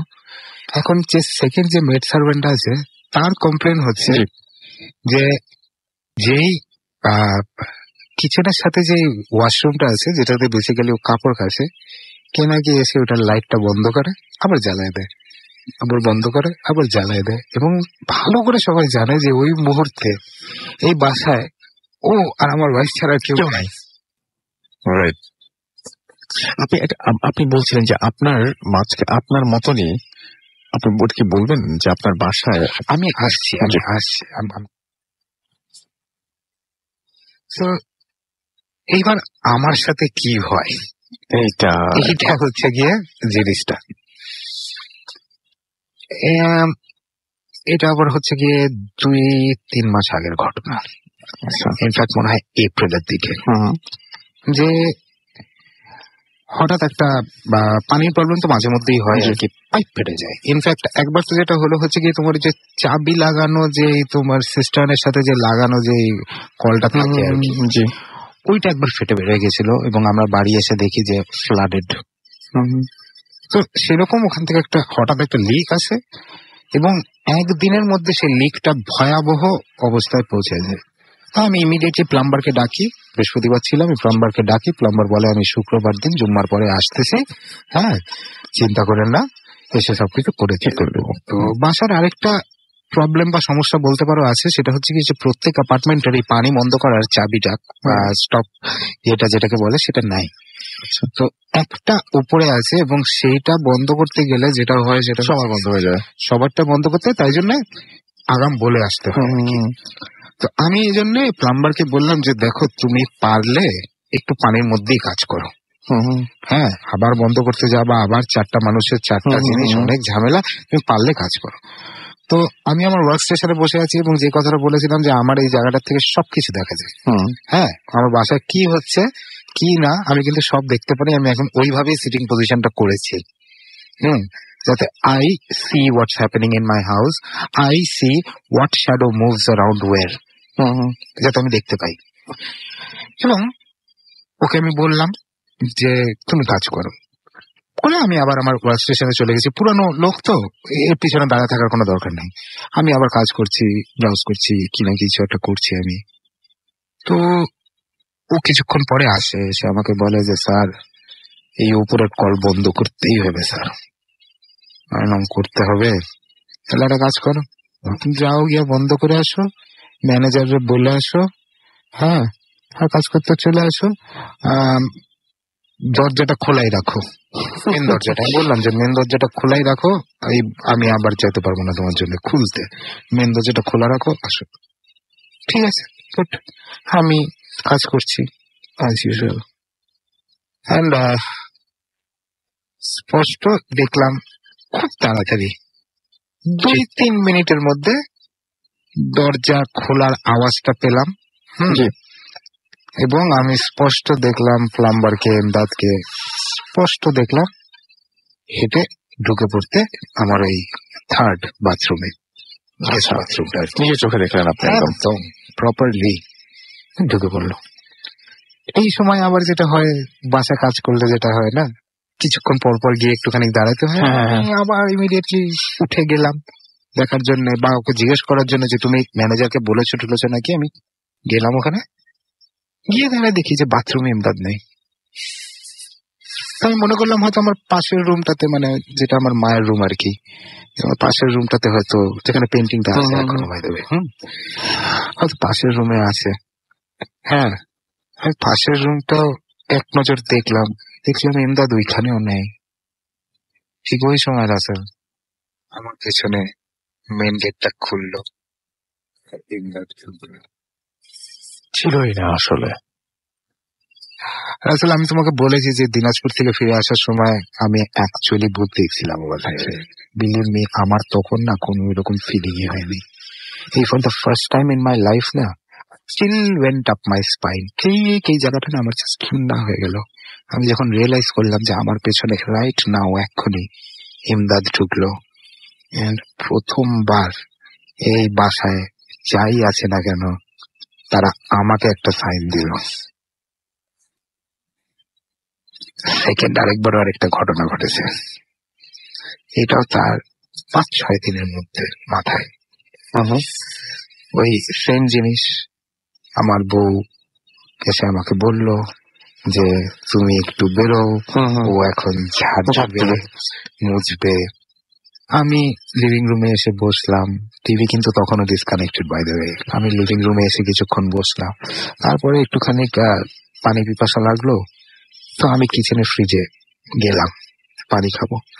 ফ্রিজ খুলছি, পানি খাইতেছি, স্পষ্ট আমি বুঝলাম যে মেড সার্ভেন্ট কিচেনে ঢুকলো আমার পেছনে, এবং চোখের সাইড দিয়ে আমি স্পষ্ট বুঝতে পারলাম যে তো গিয়ে মানে কিচেনের বাথরুমের দরজাটা খুলে ওর মধ্যে ঢুকে গেল। আওয়াজ, দরজা খোলা, এগুলো কিন্তু আমি আমার সাইড অফ দ্য আই দিয়ে যতটুকু দেখা যায় দেখতে পাচ্ছি। আমি ততক্ষণ পানি খাচ্ছি, আর পানির বোতলটা বন্ধ করে ফ্রিজটা আটকে বেরোয় আসলাম, এই ভেবে যে এতক্ষণে তো ঘর মোছা হয়ে গেছে, সবকিছু হয়ে গেছে, যাই আমি আবার ব্যাক টু মাই রুম। সামনে ওখানে গিয়ে আমি থমকে দাঁড়াই গেলাম। ঘর মুছছে তখন ওখানে, তখন বলছো আচ্ছা আচ্ছা আচ্ছা আচ্ছা আচ্ছা আচ্ছা আচ্ছা। আমি জানি না ওটা কে ছিল বা কি ছিল যে আমার পিছন দিক দিয়ে হেঁটে এসে আস্তে করে ঢুকে গেল বাথরুমের মধ্যে। ইম্পসিবল ব্যাপার একটা। I know nothing. আমি আসলে ভীষণ ভীষণ কনফিউজড। আমি কনফিউজ, তার কারণ হচ্ছে গিয়ে যে যতবারই আমরা এই বাসাটা ছাড়ার চেষ্টা করি, এখন এই পয়েন্টটাতে আসছেন, হ্যাঁ, যতবারই আমরা এই বাসাটা ছাড়ার চেষ্টা করি ততবারই কিছু না কিছু একটা এমন বিপত্তি আসে বা এমন একটা ঘটনা ঘটে, আপনি না অনেকেই আসছে ওটাতে, যে আমি বাসা ছাড়তে পারি না। যেমন কিছুদিন আগে একটা বাসা দেখলাম, সবকিছু পছন্দ হলো, ভদ্রলোক আমাকে বললেন যে এটা তো আমার ছেলের ছিল, আমেরিকায় থাকে, জীবনে আর ফিরবে না, হ্যান তেন অনেক কথাবার্তা, অনেক কিছু, তুমি আমার ছেলের মতন হাবি জাবি অনেক কিছু বললো। 10-15 ডেজ পরে আঙ্কেল তাহলে আপনার সাথে কথা হবে। 15 ডেজ পরে উনি আমাকে ফোন করে বললেন যে আমার ছেলে ফেরত আসতেছে, আই এম সো সরি। আচ্ছা, কথাই না, একদমই না। ওকে, আরেকবার আরেকটা দেখলাম, পছন্দ হলো ওরকম করে, ওমা 5-10 দিনের মধ্যে আমার সাথে সব কথা হয়ে গেছে, সে আর একটু এক্সট্রা ভাড়া পেয়ে গেছে, দিয়ে দিয়েছে আরেকজনকে। এবং আমাকে বলছে যে আপনি কি করতেন, ওনাদেরকে তো ইমিডিয়েটলি ছেড়ে দিতে বলেছেন, ওনারা আমার কাছে এসেছেন, আমি ভাবলাম যে অ্যাটলিস্ট আপনার তো একটা জায়গা আছে, ওনাদের তো 10 দিনের মধ্যে ছেড়ে দিতে হবে, আমি দিয়ে দিলাম ওনাদেরকে, আপনি আমার জায়গায় হলে কি করতেন। থার্ড টাইম যেমন মানে একটা মেডিকেল এমার্জেন্সি হলো, মানে শিফটিংটা বারবার করে পিছিয়ে যাচ্ছে। এবং আমি কিন্তু এতদিন ধরে এইটাই মনে করছি যে সবকিছু আমার সাথে হচ্ছে। হ্যাঁ, এই ক্যারিয়ারে আপস ডাউনস যাই বলো, এগুলো সব আমার সাথে হচ্ছে। এগুলো মানে I am the only person, আর কেউ নেই এখানে। কি জাস্ট ফিউ ডেজ ব্যাক আমার নিচে যে নেবাররা আছে, 11:30 তখন রাত, হঠাৎ আমাকে ফোন করলো, কৌশিক তাড়াতাড়ি নিচে আসো, তাড়াতাড়ি নিচে আসো। ওনারা একটু বয়স্ক আর একটু ডিপেন্ড করে আমার উপরে, সত্যি কথা তো। হ্যাঁ, তাড়াতাড়ি নিচে আসো। আমি তাড়াতাড়ি নিচে গেলাম। ইনফ্যাক্ট ওনাদের আমি পারমিশন নিয়ে নেই বলে নিতে পারি না, বিকজ ওনারা 1 উইক আগে একটু বিদেশ গেছেন আর কি ঘুরতে। আমি পারমিশন নিয়ে নেই বলে আমি বলতে পারবো না ঘটনাটা। বাট আমি যখন ওনাদের অ্যাপার্টমেন্টে ঢুকলাম, যেই সব জিনিসপত্র চারিপাশে যা হয়ে আছে, ইটস নট হিউম্যানলি পসিবল। ওনারা একটা বিয়ে বাড়িতে গেছিলেন, আর কোনো একটা দাওয়াতে গেছিলেন, এবং ফিরে এসে যে এভরিথিং ইজ উল্টোপাল্টা।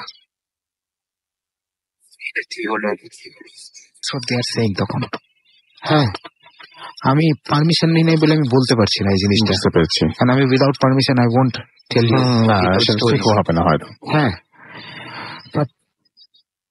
ওনাদের থেকে আমি পরে জানলাম এবং বুঝলাম যে আমি একা নই, সাফারার আরো অনেকে আছেন এই বাসায়। মোটামুটি সবাই সাফার করছে কিছু না কিছু একটা ভাবে। আমরা যারা 3 জন টেনেন্ট আছি এখানে, আমরা তো এখান থেকে মুভ করতে পারছি না। জাস্ট ইমাজিন যারা এখানকার ওনাররা আছে তাদের কি অবস্থা। ইনফ্যাক্ট একজনের কথা বলি, উনি তো আগে টেনেন্ট ছিলেন, তারপরে এই বাসাতেই একটা অ্যাপার্টমেন্ট কিনে বসে গেলেন, ভাবা যায়। এবং তিনি নিশ্চয়ই তার আগে প্রবলেম ফেস করছিলেন। উনি প্রবলেম এখন ফেস করছেন একটু একটু। যেমন ফর এক্সাম্পল আমি একদম বলি যে এট দিস রাইট মোমেন্ট আমি কোনো প্রবলেম ফেস করছি না, হ্যাঁ ফাইন। নিচে তাদের থিংস আর লিটল ডিফারেন্ট। তাদের দরজা বন্ধ হয়ে যায়, ভেতর থেকে কেউ লক করে দেয়। আচ্ছা, তাদের পানির সমস্যা, তাদের পাইপ ফাটছে, তাদের কল ভেঙে যাচ্ছে, ইটস ফ্লাডিং অল রাউন্ড। অন্য আরেকজনের আরো কিছু সমস্যা, আপনার মতো সমস্যা, আমার মতন একটা সেম সমস্যা আরেকজনের সাথে হচ্ছে।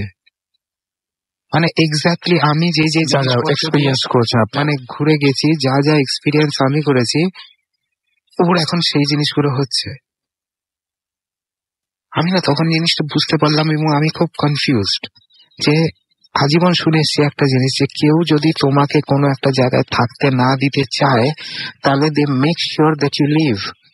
সো এইখানে whatever is in my house is making sure that I am scared, but is somehow holding me back. সে আমাকে যেতে দিচ্ছে না, শুধু আমি না, কাউকেই সে যেতে দিচ্ছে না।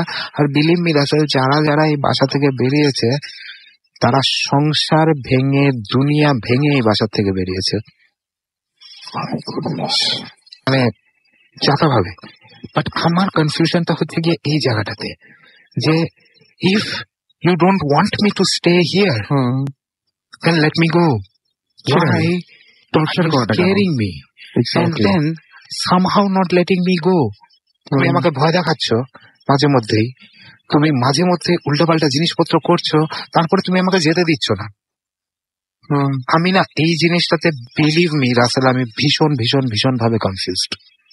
কারণ এখনো পর্যন্ত যা যা অনেক ঘটনা ঘটেছে লাইফে, অনেক কিছু শুনেছি, অনেক কিছু দেখেছি। একবার কাউকে তাড়িয়ে দেওয়া, একবার কিছু একটা হয়ে যাওয়ার পরে সবকিছু শান্তি ঠান্ডা সব হয়ে যায়। এখানে আমি বলতে পারি আমরা 13 জন আছি, 13টা ফ্যামিলি এখানে। 13 জন মোটামুটি আমরা আটকা আছি কিছু না কিছু একটা ভাবে। যেমন আমাদের নিচে যারা থাকেন, ওরা আগে আমার পাশের অ্যাপার্টমেন্টে থাকতেন, একদম সব রেডি, এখান থেকে চলে যাবেন, একদম আরেকটা অ্যাপার্টমেন্ট দেখা হয়ে গেছে in the very near vicinity, সবকিছু।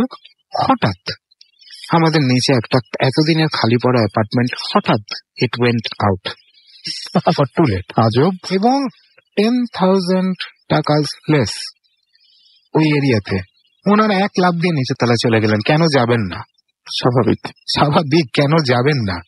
ওনারা নিচে চলে গেলেন। But you see how we are all kept in this place.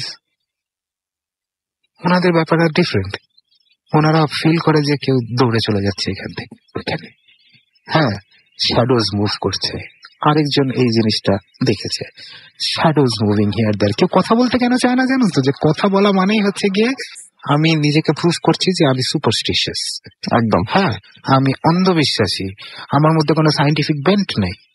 হ্যাঁ, এই জন্য কেউ কথা বলে না। ঘটনা ঘটার পরে তখন আস্তে আস্তে করে মুখ খোলে লোকজন।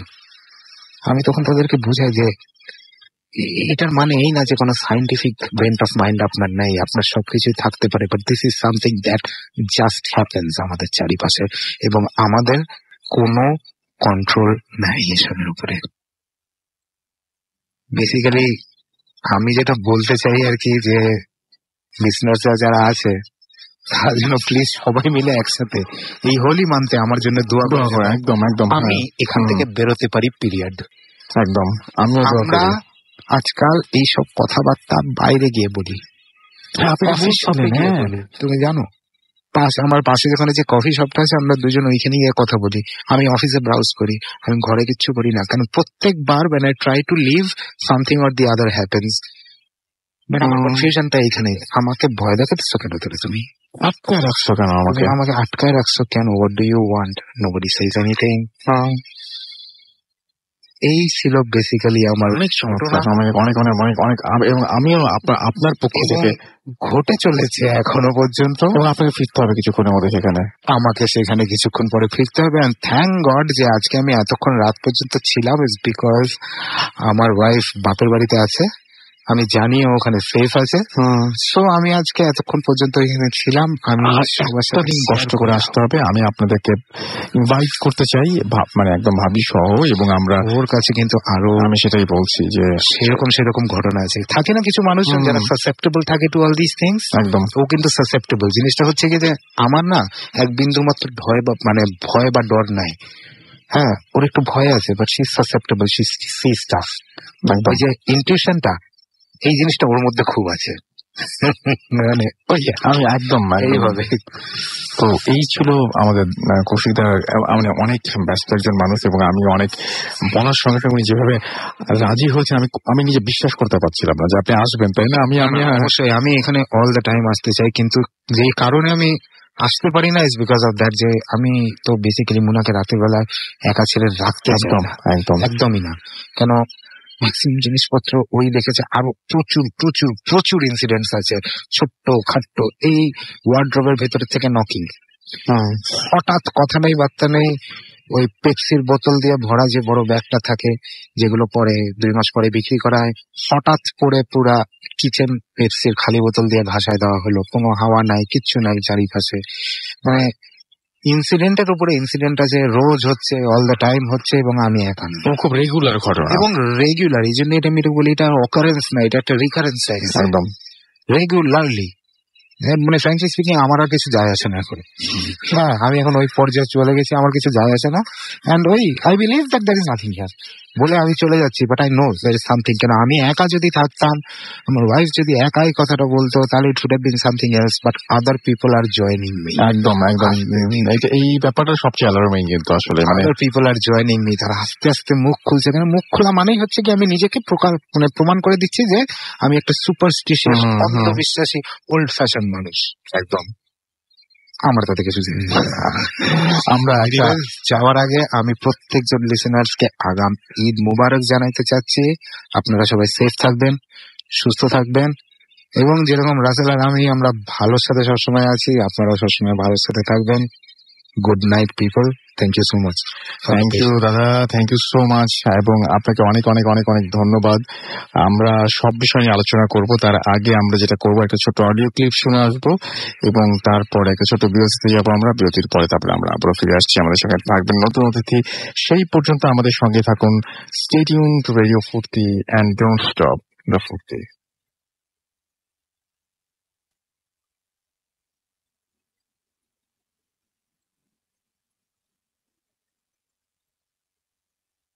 listeners. আমার নাম রঙ্গিতা। আমি কলকাতা from ইন্ডিয়া থেকে বলছি। আমি আমার ভাবনার সরাসরি শোনা যাচ্ছে। আসলে আমার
শিলিগুড়ি যাওয়ার জন্য ট্রেন সেদিন লেট ছিল।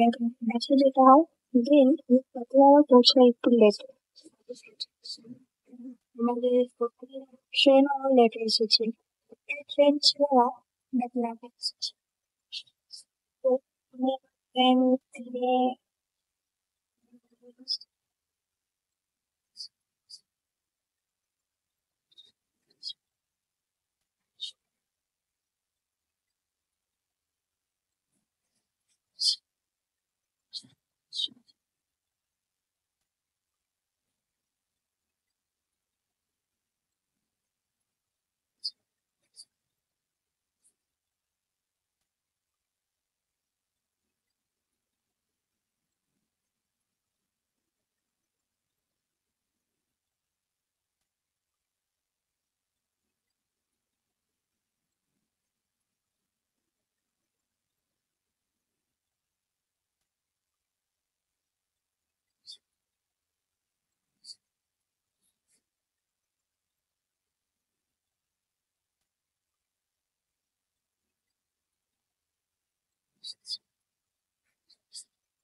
সবকিছু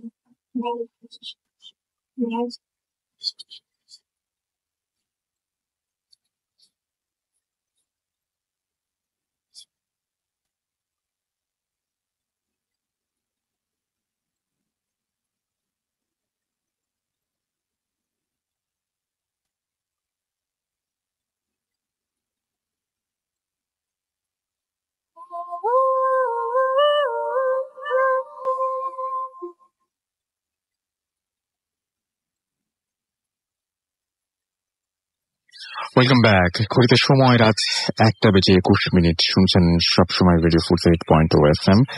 আমি রাসেল আছি, সাথে আমার সাথে রয়েছে মাসুম ভাই এবং আজকের অতিথিরা। এবং এই মুহূর্তে আমি যেটা চাই সেটা হচ্ছে আমাদের সঙ্গে আছেন মাইনুদ্দিন ভাই। তার একটা ছোট্ট ঘটনা আছে, সেই ঘটনাটা আমরা একটু আপনার কাছে শোনাতে চাই। এরপর যদি সময় হয় আমরা একটা ইমেইল পড়ব, খুবই অন্যরকমের ইমেইল, যদি সময় হয় তাহলে শুনে ফেলি। ঠিক আছে ভাইয়া। 21শে রমজানের রাত্রে তারাবি শেষে একজন ভদ্রলোক আমার কাছে আসেন এবং ওনার বাসা আমাকে নিয়ে যান। উনি আমাকে ওনার বাসা নিয়ে যে ঘটনাটা বলেন, যে সমস্যাটার কথা, ওনার আম্মা 5 রমজানে মারা যান। তো ওনার আম্মা মারা যাওয়ার পরে ওনার আম্মু যে ঘরটাতে ইবাদত করতেন, যে ঘরটাতে থাকা হতো, সেটা ছিল ছাদের উপর একটা রুম নিয়ে। তো রাত্রে 11টা থেকে নিয়ে ফজর পর্যন্ত সেইখানে ওনার আম্মু থাকতো এবং ইবাদত বন্দেগী করতো, আর সারাদিন নিচেই থাকতো। তো ওই ঘরটাতে কাউকে প্রবেশ করা দেওয়া হতো না, উনি একাই সেই রুমটাতে ওনার থাকা হতো। তো ওনার মা যখন মারা গেছেন 5 রমজানে, সেই রাত্রিতে তারাবি শেষ করে ওনার ছেলে যেটা আমার কাছে আসছিল নেওয়ার জন্য, উনি ওই ঘরটাতে গিয়ে দেখেন তালা খুলে, ঘরটাতে কোনো কিছুই না, শুধু একটা কোরআন জায় নামাজ বিছানো আছে, কোরআন শরীফ রাখা, একটা তসবিহ দান আছে, আর কোনো কিছুই না। তো উনি কোরআনটা খুলে তেলাওয়াত করেন, পড়েন কিছুক্ষণ। এরপর সেখানে উনি রাত্রে 1টার দিকে তাহাজ্জুদ নামাজ পড়ার জন্য, সালাতুত তাহাজ্জুদ নামাজ পড়বার জন্য উনি দাঁড়ান সেখানে। তো উনি যখন নামাজ পড়তে দাঁড়ান, উনি বলতেছে যে আমি নামাজের নিয়ত বাঁধলাম, বাঁধার পর সূরা পড়তেছে। সেই মুহূর্তে আমার কাছে খুব ফুলের খুশবু, খুব আতর মতো, ফুলের খুশবু মতো খুব বের হয়ে দিয়েছে। তো সেই মুহূর্তে উনার নাকি ভয় হয়, উনি ভয় পাইতেছেন যে এরকম খুশবু তো কোরআন তেলাওয়াত করলাম, অনেকক্ষণ ছিলাম, এরকম খুশবু ছিল না। নামাজে দাঁড়ানোর সময় কোন খুশবু আসলো, ওনার ভিতরটা খুব ভয় লাগতেছে, শরীরটা ভারবার লাগতেছে। ওই নামাজের নিয়ত অবাধা অবস্থাতেই উনি পিছনের দিকে তাকালেন, ওনার ভয়। তো উনি পিছনের দিকে তাকিয়ে দেখেন যে সবুজ পাগড়ি পরিহিত মাথার মধ্যে নামাজ কাতারে সবা এরকম পিছনে অনেকগুলো নামাজের জন্য দাঁড়িয়েছে, কিন্তু কারো শরীর দেখা যাচ্ছে না, শুধু মাথাটা আর সবুজ পাগড়ি পরা, শুধু মাথাগুলো এভাবে সারিবদ্ধভাবে দাঁড়ানো, তার সাথে নামাজে দাঁড়িয়েছে। উনি তো এটা দেখে উনি বেহুশ হয়ে গেছেন। পরবর্তীতে ওনাকে নিয়ে গিয়ে একজন ইমাম সাহেবের দ্বারা ঝাড়ফুঁক করালেন। যখন ঝাড়ফুঁক করানোর পরবর্তীতে ওনার শরীর খুব অসুস্থ থাকে, এবং প্রতিটা রাত্রি থেকেই ওনার ওই সমস্যাটার পর থেকেই উনি ওনার বাসার যে ঘরটাতে থাকেন নিচের তলায়, সেই জালনা দিয়ে শুধু একটা মাথা, সেই সবুজ পাগড়ি পরিহিত সেই মাথাটা রাত্রে 1টার দিকে তার কাছে এসে তাকে ডাকে, মিলন নামাজে আসো। উনি শুধু এই আওয়াজটাই পাইতে থাকে। পরবর্তীতে সমস্যার পর থেকে উনি যখন দোতলায় ছাদে যান না, ওই রুমটাতে যখন থেকে বন্ধ করে দিয়ে আসছেন, এরপর থেকে শুধু ওনাকে এই কতরের রমজানের মধ্যে ওনাকে ডাকা হয়েছে, মিলন নামাজে আসো। তো উনি এই ভয়ে আর যান না। পরবর্তীতে আমাকে যখন ওনার বাসা নিয়ে গেলেন, তো বললাম ঠিক আছে, আসেন আপনার আম্মুর ঘরে আমরা বসবো। আপনার ঘরে বসবো না, আপনার যে ঘরটাতে সমস্যা, যে ভয় আপনি পাইছেন, সেই ঘরটাতে আমরা গিয়ে বসে আমরা কথা বলি এবং দেখি কি সমস্যার সমাধান করা যেতে পারে। তো আমরা সেই ঘরটাতে বসলাম, বসে কথা বলতেছি। আমি টাইম পাস করতেছি যে একটা বাজুক, আমি সেই জিনিসটাকে দেখতে চাই। সবুজ পাগড়ি পরিহিত মাথাটা শুধু দেখা যায়, শরীর দেখা যায় না, সে কি রকমের জিনিসটা হতে পারে সেটা আমি দেখার জন্য শুধু তাদের সাথে কথা বলে যাচ্ছি। সেখানে একটা জিনিস দেখা গেল যে রাত 1টা বাজে, কারো তো কোনো প্রবেশ নেই, কিন্তু মিলন ভাই যিনি, উনি পরিবর্তন হয়ে গেলেন। উনি হঠাৎ কথা বলতে আমাকে বলতে লাগলেন, আসসালামু আলাইকুম ভাইয়া, আপনি কখন আসছেন, আপনি ভালো আছেন? উনি আমাকে এই কথাটা বলতে লাগলো। এই কথা বলার পরে ওনার ছোট ভাই যে ছিল, ওনাদের পরিবারে অনেকজন ছিল, উনি ওনার ছোট ভাইকে খুব জোর একটা চড় মারলেন এবং বললেন, এই তুমি ওযু ছাড়া ঘরে প্রবেশ করলা কেন? তুমি এক্ষুনি বের হয়ে যাও, এখানে ঢুকতে হলে ওযু করে আসতে হবে, অপবিত্র অবস্থায় ঢুকবান। উনি এই কথা বললেন যে অপবিত্র অবস্থায় এখানে ঢুকবা না, তুমি ওযু করে আসো। খুব জোর একটা চড় মারলেন, তারপর ধমক তাড়ি দিলেন তার ছোট ভাইকে। তখন আমি বললাম ঠিক আছে ভাইয়া, আপনি বের হয়ে যান, বাকি বিষয়টা আমি দেখতেছি। উনি হয় সবকিছু পরিবর্তন, মিলন ভাইয়ের সবকিছু পরিবর্তন হয়ে গেছে, কথা সবকিছু উলট পালট, সবার সাথে সব উলট পালট কথা বলতেছে। তখন আমি বলছি, দেখেন আমি যদি এই ঘরটা ভাড়া দিয়ে দেই, মা তো চলে গেছেন, এই রুমটা তো খালি থাকবে, এই ঘরটা ভাড়া দিয়ে দিব যেন সমস্যা না হয়। তখন বলছেন না, এই ঘরটা এরকমই থাকবে, আমরা থাকবো, আপনি আসবেন, আপনার জন্য দরজা খোলা, আপনি আসবেন, এসে সেখানে নামাজ পড়ে ইবাদত করবেন, তাদের নিয়ে দোয়া আয়োজন করবেন। এই ঘর ভাড়া কোনোদিন হবে না, এই ঘর ভাড়া দেওয়া যাবে না, এই ঘরটাতে কখনো ভাড়া ঢুকবে না, এই ঘরটা এরকমই থাকবে। তারপরে আমি মিলন ভাইকে বললাম, ঠিক আছে তোমরা ঠিক এখন চলে যাও, আমি ঈদের পর আসবো নি, এসে এটার সমাধান আমি দেখবো নি কি করা যেতে পারে। সেদিন আমি ওইভাবে মিলন ভাইকে রাখলাম। এরপরে আপনি আবার যাবেন। অজ্ঞান হয়ে গেছিল। আচ্ছা আচ্ছা আচ্ছা। মিলন ভাইয়া অজ্ঞান হয়ে গেছিল, পড়ে গেছিল, বেহুশ হয়ে গেছিল। পরবর্তীতে তাকে যখন উঠালাম, উনি কিছুই বলতে পারেন না। উনি যে আমার সাথে এরকম ব্যবহার করলো, এরকম কথা বললো, উনি কিছুই বলতে পারেন না। মিলন ভাইয়াকে বলে আসছি, পরে আবার দেখা হবে ইনশাআল্লাহ। Thank you so much, thank you. আমরা সময় যেহেতু কম, আমরা চলে যাব পরবর্তী ঘটনায়। আমাদের এখানে একটা ইমেইল আছে, সেই ইমেলটা আমরা পড়বো এবং সেই ইমেলটা যেভাবে লিখেছেন আমরা সেভাবেই পড়ছি। হ্যালো রাসেল ভাই, প্রথম টিম, শুরুতে কিছু কথা। আমি সৌম্য ভট্টাচার্য, থাকি কলকাতার কালীঘাটে। তাতে তিনি তার মোবাইল নাম্বার দিচ্ছেন। প্রথম শোনা শুরু করেছিলাম 2011-তে এবং বছরের এই 11 সালের কোনো একটা মাঝে সময় এক বন্ধুর থেকে জানতে পারা এবং শোনার শুরু। শুনতে 6টা বছর কেটে গেল, কোথা দিয়ে বুঝতেই পারলাম না। এখন রোজ রাতে ভূত এফএমের বিভিন্ন পুরনো এপিসোড গুলো ঘুমানোর ওষুধের কাজ করে। এক অদ্ভুত এডিকশন হয়ে গেছে, মাঝে মধ্যে লাইভও শুনে থাকি। এবং তিনি তারপরে বলছেন যে কৌশিক দাকে ফিরিয়ে নিয়ে আসতে। কৌশিক দা আজকে এসেছিলেন এবং আপনিও ঠিক একই সময় বলেছেন, খুবই অদ্ভুত ব্যাপার। আশা করছি যে আপনি অনেক এনজয় করেছেন। তার ঘটনাগুলো মারাত্মক ঘটনা ছিল, কৌশিকদার প্রত্যেকটা ঘটনা। এবং আপনিও তাই লিখেছেন যে কৌশিক দা এক্সেপশনাল স্টোরি টেলার। আমি এগ্রি করি আপনার সাথে। এবং তিনি হচ্ছেন ভূত এফএমের তিনি সেরা। এবং আমার নিজের প্যারানর্মাল বিষয়ে আগ্রহ মানে চিরকালের। এখন চাকরি করি কলকাতা শহরে বেশি, কিন্তু এক সময় চার্টার্ড অ্যাকাউন্টেন্সি পড়ার সময় অডিটের কাজে অনেক জায়গায় যেতে হতো। সব যে কাজে খুব মানে লোকালয়ে সেটাও না, ট্রাভেল করার একটা শখ আছে, আবার ট্রাভেলিং এর শখ আছে। তাই আমার নিজের অভিজ্ঞতার ঝুলিও বেশ ভরা। পুরলৌকিক বিষয়, পারলৌকিক বিষয় এবং মানে এই সমস্ত জিনিস নিয়ে আমার অনেক আগ্রহ আছে। তো যাই হোক, একটা ঘটনা এবার তিনি শেয়ার করেছেন। সময়টা 2016, গ্রাজুয়েশন এবং পোস্ট গ্রাজুয়েশন করে চার্টার্ড অ্যাকাউন্টেন্সি পড়ছি। একটা অডিট ফার্মে চাকরি করি। অনেক জায়গায় অডিট করতে যেতে হয়। একবার সেরকমই একটা অডিটের কাজে পৌঁছালাম ওয়েস্ট বেঙ্গলের আসানসোলের রানীঘাট এলাকার এক কয়লা খনি অঞ্চলে, যাকে বলে মানে একদমই প্রত্যন্ত একটা অঞ্চল। খনি অঞ্চল থেকে একটু দূরেই থাকার ব্যবস্থা অডিটরদের।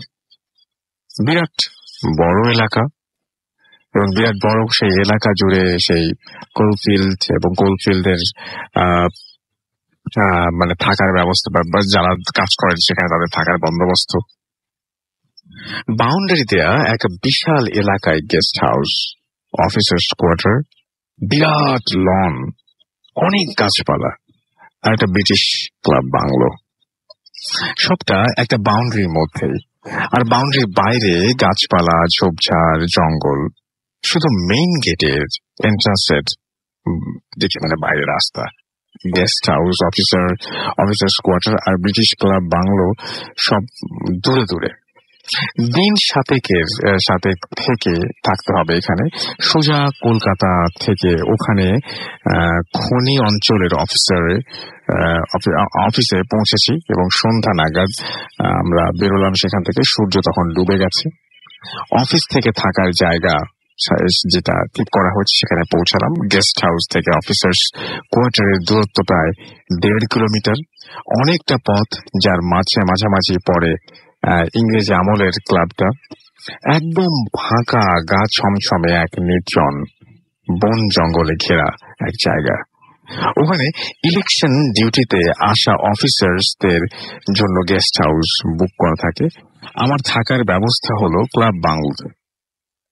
টাইপিক্যাল ব্রিটিশ বাংলো দেখলেই মানে ঢুকলেই লম্বা হল, তার দুই দিকে তিনটা করে 6টা ঘর, সাদা ফিনফিনে পর্দা ঘরের সামনে, সব দরজা খোলা। আমি থাকবো হল দিয়ে সোজা হেঁটে গিয়ে একটা বড় মাস্টার বেডরুমে, যেটা বাংলোটার 7 নম্বর ঘর। 2 তলা, বাড়িটার ওপরের তলা একটা লন টেনিস কোর্ট। ঢুকলেই একটা মানে অস্বস্তি হচ্ছিল প্রথম থেকেই। পরিবেশটা বাধ্য হয়ে মানে বেশ বেশি রকমের গা ছমছমে। তাই হলের সব কটা লাইট জ্বালিয়ে দিলাম পৌঁছেই। 8টা নাগাদ কেয়ারটেকারের খাবার দিতে এলো। দেখলাম লোকটা গেটের বাইরে থেকে খাবার আমার হাতে ধরিয়ে দিয়ে চলে গেল। কিছুতেই ভেতরে আসতে চাইছিল না। তারা আছে অজুহাত দিয়ে বেশ তাড়াহুড়া করে, মানে খুব তাড়া আছে এরকম একটা ব্যাপার দেখে সে চলে গেল। তখন বুঝিনি ব্যাপারটা এবং খেয়ে দিয়ে একটু কাজ করতে বসলাম। 10:40 নাগাদ প্রথম ফিলিংটা এলো। মনে হলো হলে কিছু বাচ্চা দৌড়াদৌড়ি করছে। লাফিয়ে উঠলাম। আমি নিজে মেইন গেট বন্ধ করে এসেছি। এত রাতে এতগুলো বাচ্চা কোথা থেকে এলো? 4 থেকে 5টা বাচ্চা দৌড়াদৌড়ি করছে এবং হেসে হেসে খেলা করছে, ঠিক যেরকম মানে শব্দ হয় তারা খেলাধুলা করার সময়, সেরকম কিছু শব্দ আসছে। ঘরের দরজা খুলে হলে গেলাম। না, কোথাও কেউ নেই, হল ফাঁকা। কিন্তু মনে হলো একটা ছোট বাচ্চা যেন পাশের একটা ঘরে ঢুকে গেল দৌড়ে। পাশের সারি দিয়ে ফাঁকা ঘরগুলো উকি মারতে সাহস হলো না। সাদা হাওয়া দোলা পর্দাগুলো দুলছে, যেন তারা হাতছানি দিয়ে ডাকছে আমাকে। আগেই বলেছিলাম গা ছমছমে ভাবটা আমার ঢোকা থেকেই ছিল। চলে এলাম আবার ঘরে। 1.5 ঘন্টা কাজ করলাম, আরো আস্তে আস্তে শোয়ার চেষ্টা করছি। হঠাৎ উপরে লন টেনিস থেকে টেনিস বলের আওয়াজ। এবার সারা শরীরে একটা ঠান্ডা স্রোত পড়ে গেল। চুপচাপ 5 মিনিট বসে কান পেতে রইলাম। ঠিক শুনছি তো? হ্যাঁ, ঠিক শুনছি। 2টো মানুষ টেনিস খেলছে এবং তারা খেলে যেরকম শব্দ হয় সেরকমই শব্দ আসছে ফ্লোর থেকে। ফোন করলাম পাশের গেস্ট হাউসের কেয়ারটেকারকে। ফোন বেজে চলছে। এরকম পরিবেশে একটা বাড়িতে রাতে একা থাকলে মানে অকারণেই ভয় করতে পারে। কিন্তু কানে যেটা শুনেছি সেটা কি? সাহস আমার বরাবরই একটু বেশি, তাই অ্যাভারেজে এবং সেটা অ্যাভারেজ থেকে অনেক বেশি। এবং সেই কারণে আমি দরজা খুললাম, ধীরে ধীরে উঠে গেলাম সিঁড়ি দিয়ে এবং ধীরে ধীরে উঠে গেলাম সিঁড়ি ঘরে। শেষ সিঁড়িটা যখন ক্রস করে উপরের তলায় পৌঁছেছি, সেখানকার লাইটটা জ্বালালাম এবং তখন যা দেখলাম সেটা দেখার জন্য আমি প্রস্তুত ছিলাম না। আমার সারা শরীর শক্ত হয়ে গেল। কোনো লোক নেই, কিন্তু একটা বল উল্টো দিকের কোর্টের শেষের দিকে ছোট ছোট লাফিয়ে যাচ্ছে। মানে মনে হচ্ছে কেউ নয় জাস্ট খেলা শেষ করছে বা বলটা ছেড়ে দিয়েছে এবং খেলা থামিয়ে দিয়েছে তাকে দেখে, এরকম একটা ব্যাপার। বলটা আমার থামিয়ে দিয়ে চলে গেছে, বলটা একা গড়িয়ে যাচ্ছে এবং তার মুভমেন্ট পুরোপুরি থামেনি তখনও। মিনিট খানেক লেগেছিল নিজেকে সামলে নিতে। এক ঝটকায় ঘুরেই সিঁড়ি দিয়ে লাফিয়ে নামতে লাগলাম। একসাথে 2-3টা করে সিঁড়ি। এরপর পেছনে বলের আওয়াজ শুরু।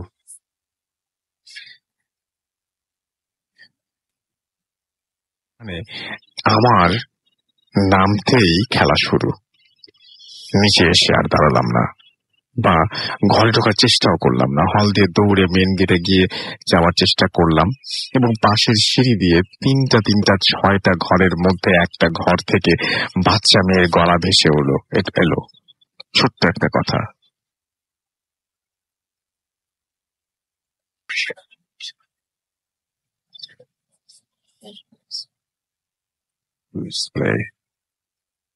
বার 2 শুনলাম মেইন গেটে পৌঁছানোর আগে।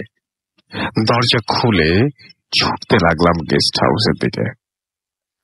হাঁপাতে পৌঁছালাম গেস্ট হাউসে। গেস্ট হাউসে সবাই শুয়ে পড়েছে। ধাক্কা ধাক্কি করে দরজা খুললাম। কেয়ারটেকারের ঘুম চোখে আমায় ওই অবস্থায় দেখে বেশ ঘাবড়ে গেছে। সে রাতটা কেয়ারটেকারের ঘরে শুয়ে পড়লাম। সকালে উঠে কলকাতার অফিসে সব জানালাম। আমাকে অফিসার্স কোয়ার্টারের এক অফিসারের গেস্ট রুমে বাকি ট্যুরের জন্য শিফট করে দেওয়া হয়েছিল। কেয়ারটেকার অ্যান্ড অনেক অফিসারই ব্যাপারটা মানে স্বীকার করে এবং তারা বলে যে ওই ক্লাব বাংলোটা মোটেই সুবিধা নয়। রাতে ওখানে কেউ থাকতে পারে না এবং থাকার সাহসও করে না। খুব জরুরি না হলে কেউ ওই গেস্ট হাউসে রাখা হয় না। এবং তিনি বলছেন যে যেহেতু আমার অডিটে আসার সময় গেস্ট হাউস পুরো বুক থাকায় ওদের কিছু করার ছিল না। এবং এটা হচ্ছে একটা অন্য রকমের অভিজ্ঞতা এবং আমি আশা করছি যে অনেক অনেক অনেক অনেক ভালো লেগেছে আপনাদের সবার। অন দ্যাট নোট আমরা আবারও একটা ছোট্ট বিরতি নেব এবং বিরতির পরে ফিরে আসবো। সেই পর্যন্ত আশা করছি আমাদের সঙ্গে থাকবেন। স্টে টিউনড ফর ইওর ফুর্তি এন্ড ডোন্ট স্টপ দ্য ফুর্তি।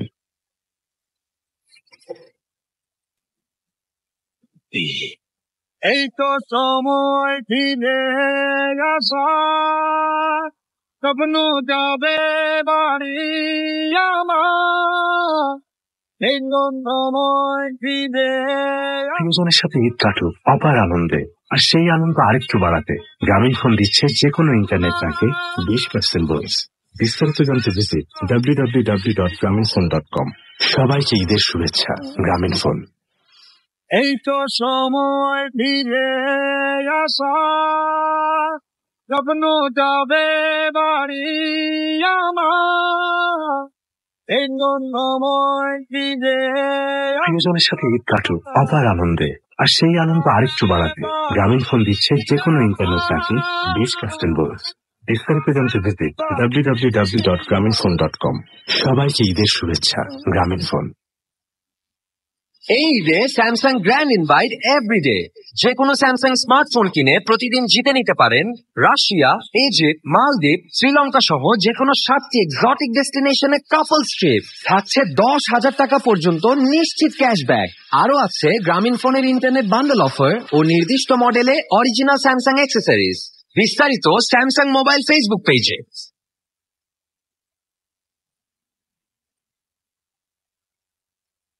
এই তো সময় ফিরে আসা, স্বপ্ন যাবে বাড়ি আমার, এই সময় ফিরে। প্রিয়জনের সাথে ঈদ কাটুক অপার আনন্দে, আর সেই আনন্দ আরেকটু বাড়াতে গ্রামীণফোন দিচ্ছে যে কোনো ইন্টারনেট প্যাকে 20% বোনাস। বিস্তারিত জানতে ভিজিট www.graminphone.com। সবাইকে ঈদের শুভেচ্ছা। গ্রামীণফোন। এই তো সময় ফিরে আসা, স্বপ্ন যাবে বাড়ি আমার, এই সময় ফিরে। প্রিয়জনের সাথে ঈদ কাটুক অপার আনন্দে, আর সেই আনন্দ আরেকটু বাড়াতে গ্রামীণফোন দিচ্ছে যে কোনো ইন্টারনেট প্যাকে 20% বোনাস। বিস্তারিত জানতে ভিজিট www.graminphone.com। সবাইকে ঈদের শুভেচ্ছা। Grameenphone. Radio Futi 88.4 FM. Good FM.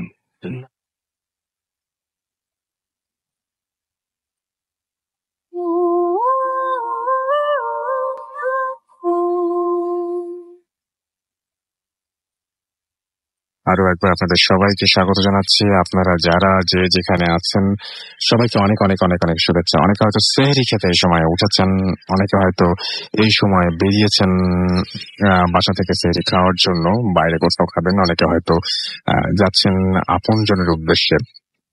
যে যেখানে আছেন যেভাবে আছেন সবার জন্য অনেক অনেক অনেক অনেক শুভকামনা। আমরা চলে যাচ্ছি আমাদের পরবর্তী ঘটনায়। হাতের সময় খুবই কম। আমাদের পরবর্তী